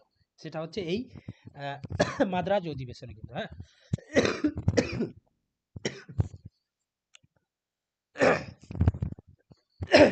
কি বলছে? প্রথমবারের মতো স্থানীয় ভাষা হিন্দি, তামিল ইত্যাদিতে বক্তৃতা দেওয়া হয়েছিল এই অধিবেশনে। তারপর ডিসেম্বর 4 যেটা অধিবেশন হয়েছিল 1888 খ্রিস্টাব্দে এলাহাবাদে, জর্জ ইউলি ইংরেজ ছিলেন প্রথম ইংরেজ সভাপতি। লালা লাজপত রায় প্রথমবারের মতো এই অধিবেশনে যোগদান করেছিলেন। প্রথমবার এখানে হিন্দি ভাষণ দেওয়া হয়েছিল। ওখানে ব্যবহার করা হয়েছিল ঠিকই, মানে তামিল তেলেগু, তামিল তো মেন ছিল, কিন্তু এইখানে কিন্তু পুরো হিন্দিটা ব্যবহার করা হয়েছিল। আর ওখানে তামিলটা। এবার হচ্ছে 1889 বোম্বে, উইলিয়াম ওয়েডারবার্ন হিউমের জীবনীকার। ভোটের সময় ভোটের বয়স করা হয়েছিল সেখানে নির্ধারণ 21 বছর। প্রথমবার নারীরা 6 জন নারী এখানে যোগদান করেছিল। তারপর হচ্ছে 6 নাম্বার 1890 কলকাতা হয়েছেন ফিরোজ শাহ মেহতা। প্রতিটা মুখস্থ করবে কিন্তু। এই সাল, কোথায় অধিবেশনটা হয়েছিল, সভাপতি কে ছিল, আর এদের বর্ণনাগুলো, নাহলে কিন্তু হবে না, কিন্তু খাপছাড়া পড়া হয়ে যাবে। তো কি বলছে এখানে, ভাষণ দেন ভারতের প্রথম মহিলা সভাপতি, মহিলা কাদম্বরী গাঙ্গুলি। কংগ্রেসের অধিবেশনে সরকারি কর্মীদের অংশগ্রহণ এখানে নিষিদ্ধ করা হয়েছিল। তারপরে যে 7 নাম্বার 1891 নাগপুরে আনন্দ চালু। এখানে কেন এটা গুরুত্বপূর্ণ হচ্ছে, কংগ্রেসের নামের সাথে এখানে জাতীয় শব্দটা প্রথম ব্যবহার করা হয়েছিল। তাহলে এর আগে কি ছিল, এর আগে ছিল দাদাভাই নওরোজিদের নামটা দিয়েছিল, শুধুমাত্র কংগ্রেস নামটা দিয়েছিল। তাহলে এই ন্যাশনাল কথাটি কবে অ্যাড করলো, সেটা হচ্ছে 1891 খ্রিস্টাব্দে নাগপুর অধিবেশনে এই জাতীয় কথাটি সর্বপ্রথম ব্যবহার করেছিল। এগুলো শুধু ইতিহাসের জন্য নয়, এগুলো তোমাদের ভারতকে জানার জন্যও কিন্তু এগুলো খুব গুরুত্বপূর্ণ, এই অধিবেশনগুলো। তারপর বলছে কি, কংগ্রেসের সংবিধান পাশ হয় প্রথম, হিন্দু সভাপতি ছিলেন এই আনন্দ চালু। এবং ওই উমেশচন্দ্র ব্যানার্জিও হিন্দু ছিলেন, তিনি তো কি ছিলেন, খ্রিস্টান ছিল। তার কারণে এই আনন্দ চালুকে কিন্তু হিন্দু সভাপতি ধরা হয়। তারপরে দেখো 1892 খ্রিস্টাব্দে এলাহাবাদ উমেশচন্দ্র ব্যানার্জি আবার দ্বিতীয়, এই কারণে এটা ইনফরমেশন গুরুত্বপূর্ণ যে ইনি দ্বিতীয়বারের জন্য সভাপতি হবে। তারপর বলছে 1893 খ্রিস্টাব্দে লাহোর দাদাভাই নওরোজি। কি বলছে, দ্বিতীয়বারের জন্য দাদাভাই নওরোজি হলো, কারণ দ্বিতীয়টাতে তিনি হয়েছিলেন, আবার এইখানে হলো নবমটাতে। আর এখানে কি বলছে, সিভিল সার্ভিস পরীক্ষার নেওয়ার দাবি করা হয়েছিল এই অধিবেশনে, এটার জন্য খুব গুরুত্বপূর্ণ। এবার হচ্ছে 10 1894 মাদ্রাজ আলফ্রেড ওয়েব, এটার কোনো দরকার নেই, আমি এটা ওই জন্য এটা লাল কালি করিনি, তবে এটা ওর কোনো দরকার নেই। এবার ডিসেম্বর 1896 খ্রিস্টাব্দে কলকাতায় অধিবেশন, রহিমতুল্লাহ সাহানি সভাপতি। এখানে কেন গুরুত্বপূর্ণ, এখানে বন্দে মাতরম জাতীয় সঙ্গীত গাওয়া হয়েছিল, বন্দে মাতরম জাতীয় গান গেয়েছেন রহিমতুল্লাহ সাহানি নিজেই। অর্থ বহিঃপ্রকাশের তত্ত্ব, অর্থাৎ ওই যে নির্গমন তত্ত্ব এখানে তুলে ধরা হয়েছিল। এবার হচ্ছে 1897 খ্রিস্টাব্দে অমরাবতী অধিবেশন, শঙ্কর নারায়ণ 3 দিনের তামাশা, এই যে অশ্বিনী কুমার দত্ত এই অধিবেশনে কিন্তু 3 দিনের তামাশা কথাটা বলেছিল সর্বপ্রথম, এই কারণে এটা গুরুত্বপূর্ণ। তারপর ওগুলা না দেখলেও হবে। আচ্ছা, এখানে আছে একটা গুরুত্বপূর্ণ, যে 1899 খ্রিস্টাব্দে সমগ্র ভারতবর্ষে চিরস্থায়ী বন্দোবস্তের বাস্তবায়নের সম্বন্ধে প্রস্তাব, আর এই যে কংগ্রেসের সংবিধান রচনা হয়ে গেল 1899 খ্রিস্টাব্দে। তারপর এবার চলে আসো 1901 খ্রিস্টাব্দে কলকাতা, ওয়াচা এর সভাপতি ছিলেন। গান্ধী প্রথমবারের মতো কংগ্রেসের অধিবেশনে যোগ দেন, অর্থাৎ এই যে গান্ধীজি তো কখন পার্টি মানে কংগ্রেসে যোগদান করলো, সেটা হচ্ছে 1901 সালে কিন্তু তিনি যোগদান করেছিলেন। আর এখানে কি, চা বাগানের শ্রমিকদের শোষণের নিষিদ্ধ করা বলা হয়েছিল। তারপরে চলে আসবে 1905 বেনারস, গোপালকৃষ্ণ গোখলে সভাপতি ছিলেন। এখানে গুরুত্বপূর্ণ কারণ হচ্ছে এখানে ওই জনগণ বন্দে মাতরম জাতীয় সঙ্গীত হিসাবে ওখানে বন্দে মাতরম গাইলো, এখানে অ্যাকসেপ্ট করে নিল। স্বশাসনের কংগ্রেসের লক্ষ্য করা হয়েছিল এবং বাধ্যতামূলক শিক্ষার উপর জোর দেওয়া হয়েছিল এই অধিবেশনে। তারপর 1906 খ্রিস্টাব্দে কলকাতা অধিবেশন, এটা হচ্ছে দাদাভাই নওরোজি 3 নম্বর সভাপতি ছিলেন, থার্ড টাইম, অর্থাৎ দাদাভাই নওরোজি থার্ড টাইম। প্রথমবারের মতো স্বরাজ শব্দটি ব্যবহার করা হলো। এবার তোমাদের মনে এটাও আসতে পারে যে এই যে স্বরাজ শব্দটি ব্যবহার করলে, এখানে স্বরাজ মানে কিন্তু মানে ভারতীয়দের রাজত্ব নয়, কিন্তু এখানে স্বরাজ মানে ওই যে তাদের দাবি দাওয়াগুলো মেনে নেওয়া, এইরকম একটা স্বরাজের দাবিটা পূর্ণভাবে কখন আসলো, সেটা হচ্ছে 1929 খ্রিস্টাব্দে 30 সালে আইন অমান্য আন্দোলনের সময়কালে লাহোর অধিবেশন। এখানে সর্বপ্রথম স্বরাজ শব্দের ব্যবহার করা হলো। স্বদেশী, বয়কট এবং জাতীয় শিক্ষা। দেখো এখানে এই যে দেখবো একটু পরেই সুরাটের বিচ্ছেদ হচ্ছে 1907 খ্রিস্টাব্দে, তাহলে নরমপন্থী চরমপন্থীর ভাঙ্গন হচ্ছে 1907 খ্রিস্টাব্দে। এখানেই আছে মূল রহস্যটা, কেন ভাঙ্গনটা হলো। নরমপন্থীদের দাবি দেওয়া ছিল না যে এটা হচ্ছে, এগুলো দাবি ছিল চরমপন্থীদের, স্বদেশী, বয়কট আর জাতীয় শিক্ষা। আর নরমপন্থীরা এই আইনগুলোকে মেনে নিচ্ছিল না বলে 1907 খ্রিস্টাব্দে সুরাটে ভাঙ্গন দিল প্রথম। সেই সময় রাসবিহারী বসু সভাপতি ছিল। কংগ্রেসের প্রথম বিভাজন, নরমপন্থী চরমপন্থী। তারপরে দেখো কি হচ্ছে, যে আবার একই 23 নম্বর ডিসেম্বর 1908 খ্রিস্টাব্দে মাদ্রাজ রাসবিহারী ঘোষ, আবার উনি সভাপতি। সুরাটের অধিবেশনে স্থগিত হওয়ার কারণে 23তম অধিবেশন আবার মাদ্রাজে অনুষ্ঠিত হয়। কংগ্রেসের সংবিধান প্রণয়নের কথা বলা হয়। তারপর হচ্ছে 1909 লাহোর, মদন মোহন মালব্য বিনামূল্যে প্রাথমিক শিক্ষার কথা বলা হয়েছিল। 1910 উইলিয়াম ওয়েডারম্যান দ্বিতীয়বারের জন্য সভাপতি এলাহাবাদ, এই কারণে এটা গুরুত্বপূর্ণ। তারপর হচ্ছে 1911 সালে কলকাতায় বিশ্বনাথ নারায়ণ ধর, এটার হচ্ছে গুরুত্বপূর্ণ, কলকাতায় জনগণমন গাওয়া হয়েছিল প্রথম এখানে এই অধিবেশনে। তারপর 1912 খ্রিস্টাব্দে বাঙ্কিপুর, যেখানে কি করা হয়েছিল যে হিউমকে কংগ্রেসের জনক হিসাবে ঘোষণা করা হয়েছিল। 1913 দেখার 1916-তে চলে আসো তোমরা এবার। 1916-তে কি হলো যে নরমপন্থী, চরমপন্থী, তারপর হচ্ছে তোমার গিয়ে ওই কি বলবো যে মুসলিম আর কংগ্রেস লীগের মিলন হচ্ছে এখানে আবার পুনরায়, ওই যে যেটা সুরাট অধিবেশনে ভাঙন হয়েছিল। লখনৌ অধিবেশন, অম্বিকাচরণ মজুমদার সভাপতি। কংগ্রেসের চরমপন্থী ও নরমপন্থী দলের মধ্যে জোট বাঁধছে এখানে। কংগ্রেস ও মুসলিম লীগের মধ্যে লখনৌ চুক্তি হচ্ছে। কংগ্রেস কর্তৃক পৃথক নির্বাচনের ব্যবস্থা মেনে নিচ্ছে। এই সম্মেলনে তিলক ঘোষণা করেছিলেন যে স্বরাজ আমার জন্মগত অধিকার, তা আমি অর্জন করেই ছাড়বো। এইখানে কিন্তু এই কি বলবো যে বাল গঙ্গাধর তিলক এইখানে বলেছিল এই কথাটা। হ্যাঁ, 1917 খ্রিস্টাব্দে কলকাতা অধিবেশন, এটার গুরুত্বপূর্ণ যে প্রথম মহিলা সভাপতি, কংগ্রেসের প্রথম মহিলা সভাপতি, কংগ্রেসের প্রথম এখানে তেরঙ্গা, মানে তেরঙ্গা বলতে ওই জাতীয় পতাকা অ্যাকসেপ্ট করা হয়েছিল এখানে। হ্যাঁ, আর উত্তোলনটা পরে করা হচ্ছে দেখবি যে 1918 খ্রিস্টাব্দে দিল্লি, মদন মোহন মালব্য, সুরেন্দ্রনাথ ব্যানার্জির নেতৃত্বে নরমপন্থীরা দ্বারা কংগ্রেস ত্যাগ। এই দেখো যে আবার দ্বিতীয় ভাঙন হচ্ছে এখানে, যে সুরেন্দ্রনাথ ব্যানার্জির নেতৃত্বে নরমপন্থীরা আবার কংগ্রেস থেকে ত্যাগ করে দিচ্ছে এবং লিবারেল ফেডারেশন গঠন করছে। এটাকে বলা হয় দ্বিতীয় ভাঙন। পরীক্ষাতে আসতে পারে যে জাতীয় কংগ্রেসের দ্বিতীয় ভাঙনটা কবে। সুরাট অধিবেশন তো সবাই জানে, যারা পড়বে সবাই জানবে ওটা, কিন্তু দ্বিতীয় ভাঙনটা দেখো তো, ধরো তো কয়জন পারে। 1919 খ্রিস্টাব্দে অমৃতসর, মতিলাল নেহরু, এটাই ছিল তিলকের শেষ অধিবেশন। এই অধিবেশনে গান্ধীজি কংগ্রেসের একটি নতুন সংবিধান রচনা করতে কেলকার ও আইবিকে নির্বাচন করেছিলেন এবং 1920 খ্রিস্টাব্দে নাগপুর অধিবেশনে বিজয় রাঘবাচারিয়ার সভাপতিত্বে কংগ্রেসের একটি নতুন সংবিধান প্রণীত হয়েছিল, যেটা আমি বললাম যে 1899 খ্রিস্টাব্দে সংবিধান রচনা করলো এখানে, আবার সেই সংবিধানটার কি হচ্ছে সংস্করণ হচ্ছে। এবং ভোটের বয়স কত করা হলো, 18 বছর করা হলো এখানে। আগে 21 ছিল, এখানে 18 করলো। এই অধিবেশনে কংগ্রেসের অধিবেশনের সংশোধনী আনা হয়। আর সংখ্যার দিক থেকে কংগ্রেস সবচেয়ে বড় সম্মেলন কিন্তু এটাই ছিল। কংগ্রেসের সদস্যপদ উন্মুক্ততা, তারপর হচ্ছে বয়সসীমা 21 বছর নির্ধারণ করা হয়েছিল। আর ফি বার্ষিক করা হয়েছিল, যে বলছে যারা যারা কংগ্রেসে যোগদান করবে তাদের বয়স হতে হবে 21, আর হচ্ছে তাদেরকে 4 আনা করে টাকা দিতে হবে। অসহযোগ আন্দোলন পরিচালনা পূর্ণ অনুমোদন দেওয়া হয়েছিল এখান থেকে 1921 খ্রিস্টাব্দে আহমেদাবাদ। হাকিম আজমল খান, দেশবন্ধু চিত্তরঞ্জন দাস কংগ্রেসের সভাপতি নির্বাচন হন, কিন্তু জেলে থাকার কারণে হাকিম আজমল খানকে সভাপতি করা হয়েছিল।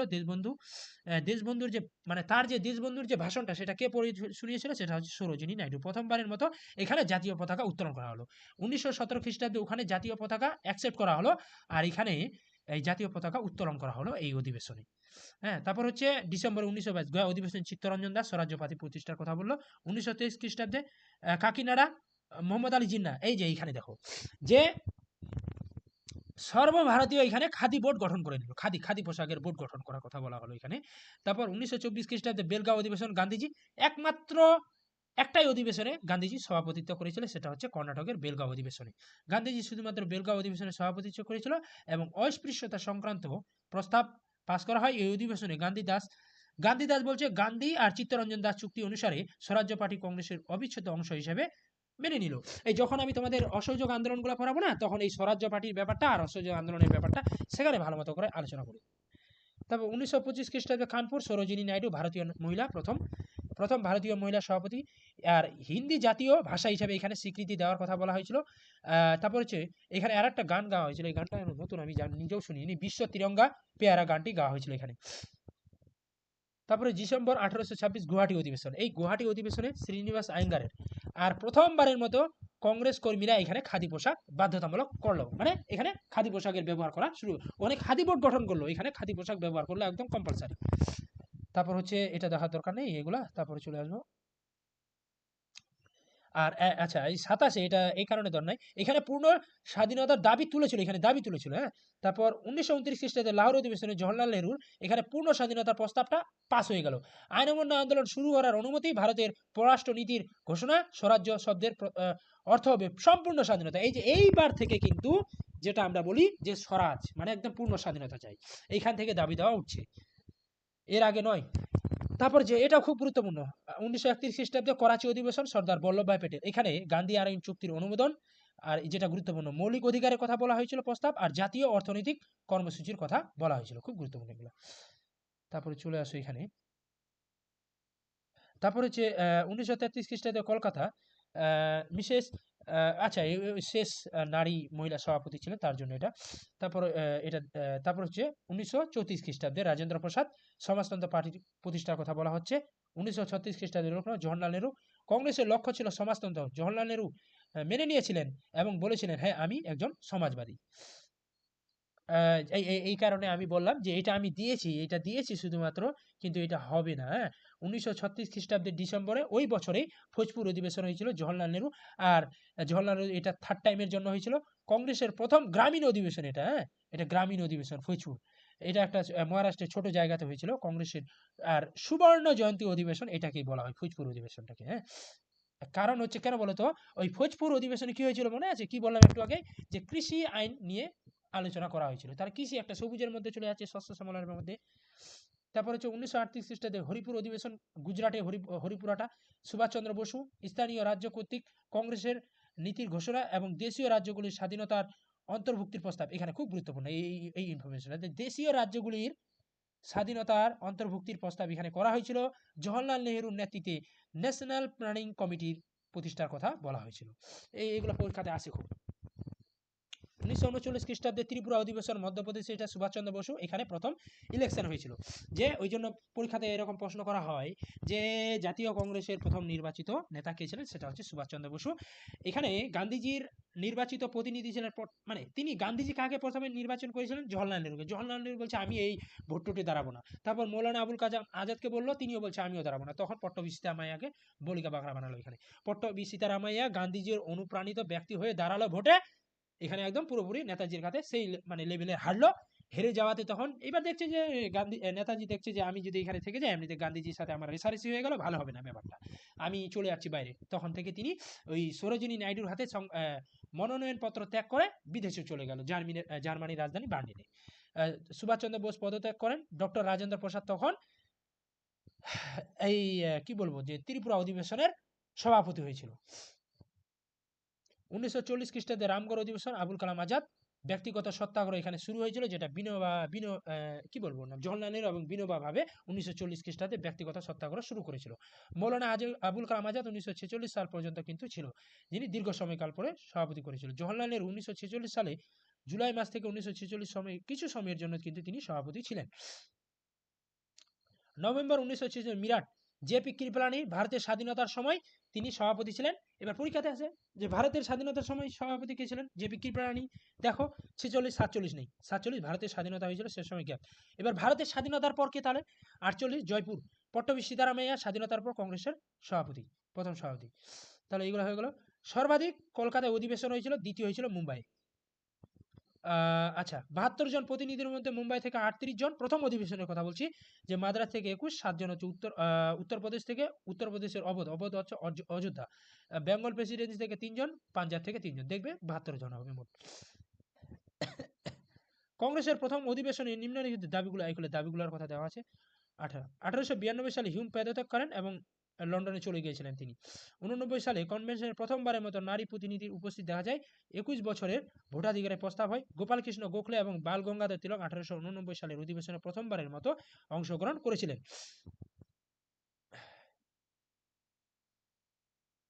আচ্ছা এটা হয়েছে তামিল বক্তৃতা। তারপর 36 ফৌজপুর অধিবেশনে, আচ্ছা এটা হয়েছে এই চীনের উপর জাপানের আক্রমণে নিন্দা করা হয়েছিল। এগুলো কিন্তু আসে কিন্তু, যে কোন অধিবেশন, এইগুলাই হলো ব্যতিক্রম, আসার মতো নেই।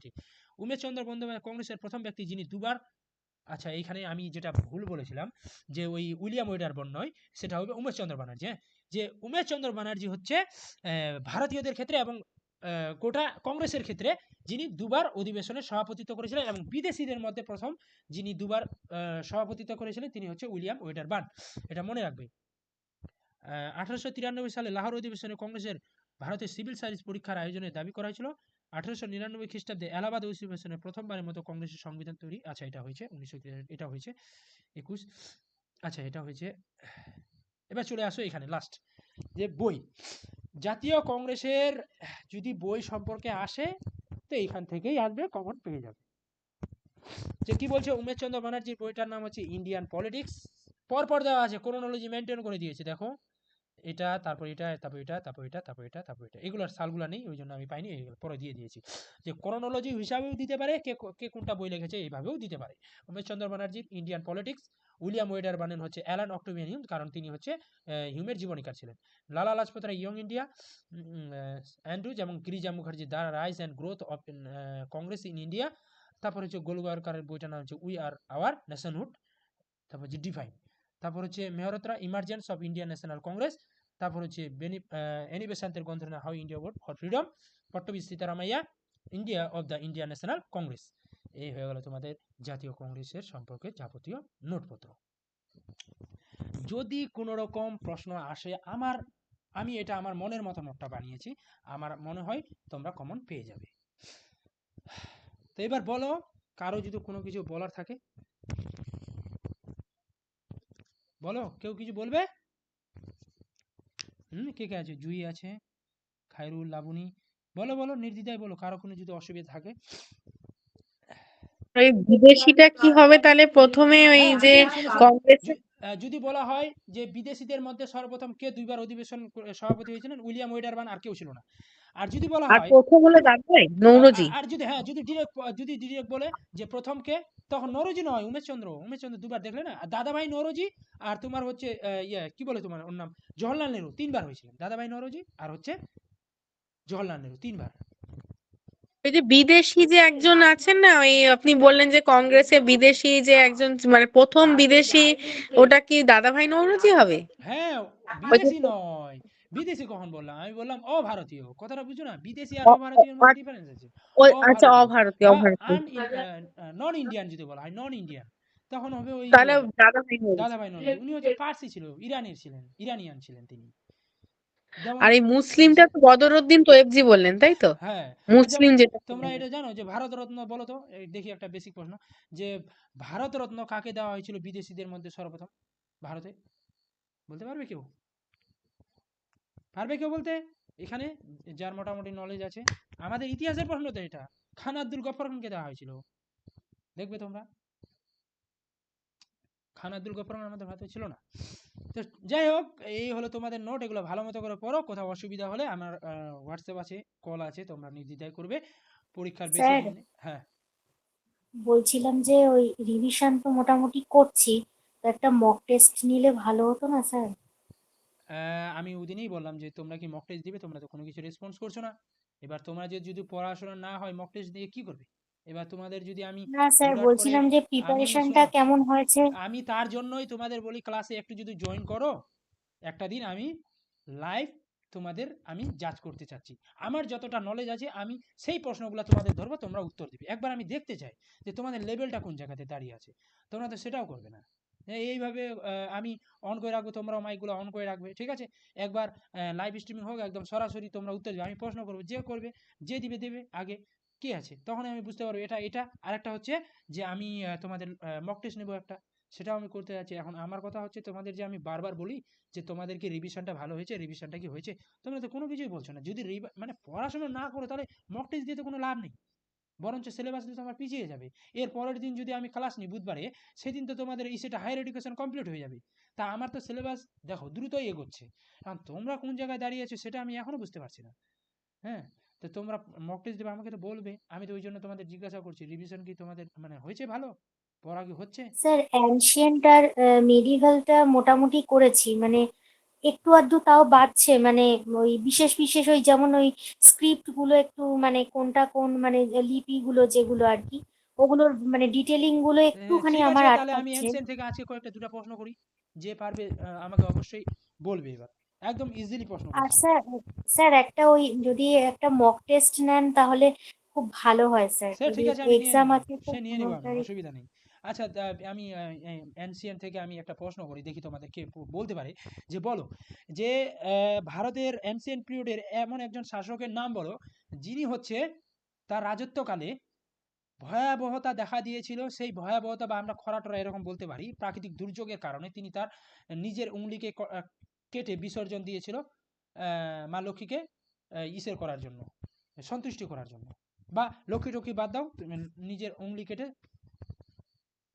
সেই ভয়াবহতা থেকে রক্ষা করার জন্য দান করেছিল। কে ছিল একজন শাসকের নাম বলতে পারবে তোমরা? কেউ বলতে পারবে এখানে? আমি বলে দিচ্ছি তাহলে, এটাও বলে দিচ্ছি, দাও যে এটা হবে শাসক, আমি বলে দিচ্ছি যে হয় চোল শাসক নয়তো রাষ্ট্রকূট। এবার বলো যে এই দুজন, এই দুটা ডাইনেস্টি থেকে কি হবে তাহলে? স্যার অমোঘ বর্ষ হবে কি? হ্যাঁ, অমোঘ বর্ষ হবে, অমোঘ বর্ষ হবে।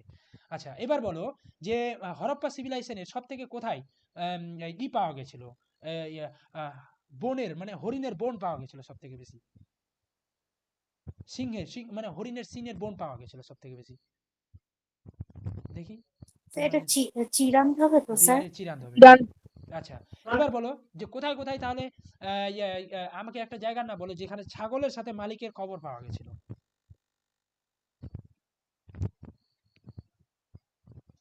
স্যার বুঝলাম।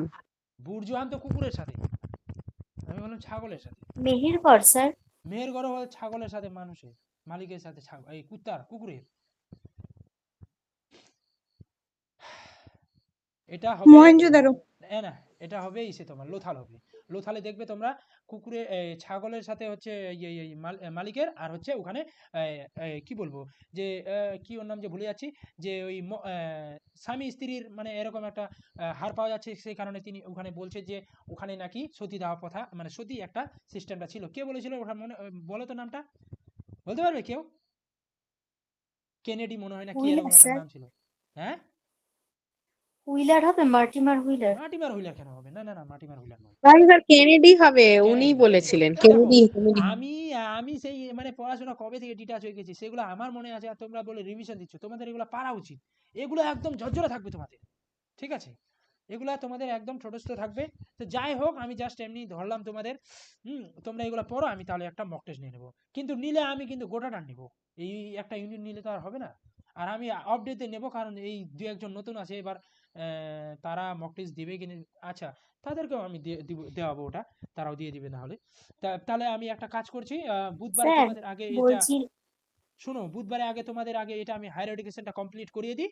হ্যাঁ, বুধবারে কমপ্লিট করিয়ে দিই, ওটা একটা ক্লাস হবে, আর তারপরে তোমাদের একটা মক টেস্ট নিচ্ছি আমি তাহলে।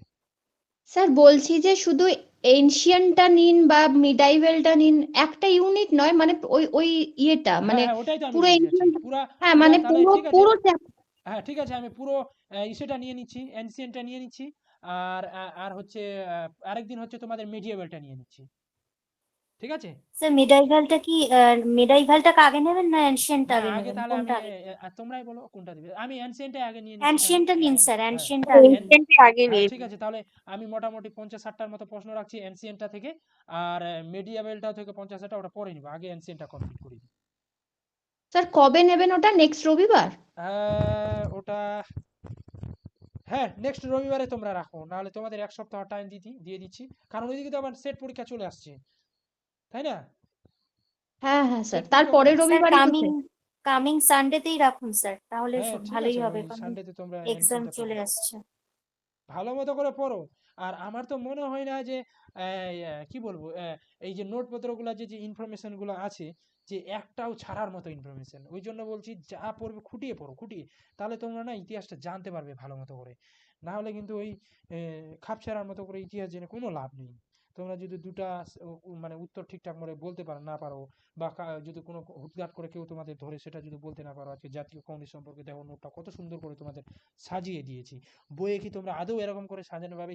সেই জায়গাগুলো আমি বেছে বেছে বেছে বেছে করে এক জায়গায় নিয়ে আসি, মানে বাছাই বাছাই করে, যেমন মহিলাদের ব্যাপারটা এক জায়গায় নিয়ে আসছি, তোমরা দেখছো।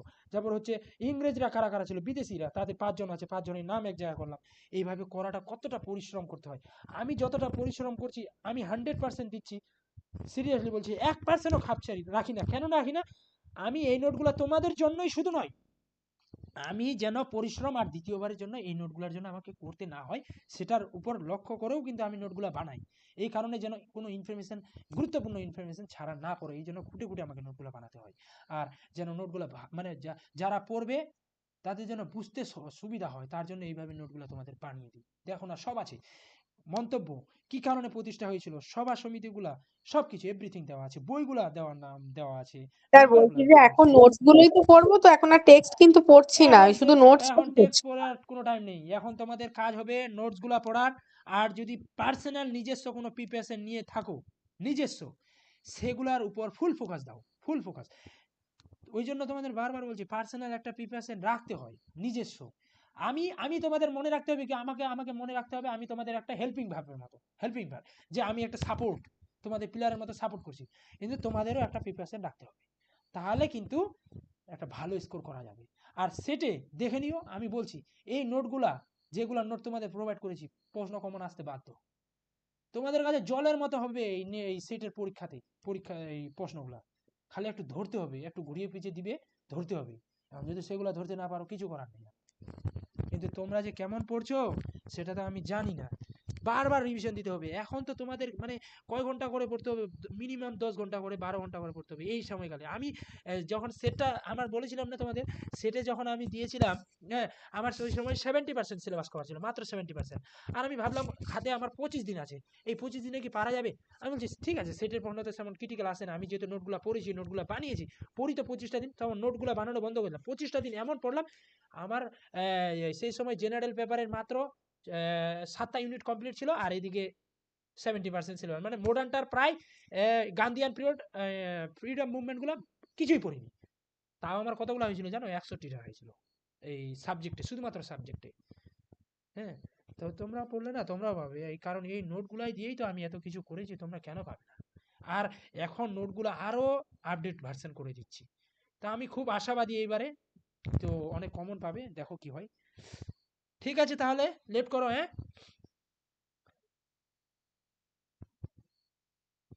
হ্যালো, ঠিক আছে সবাই লেট করতে হলে, হ্যাঁ।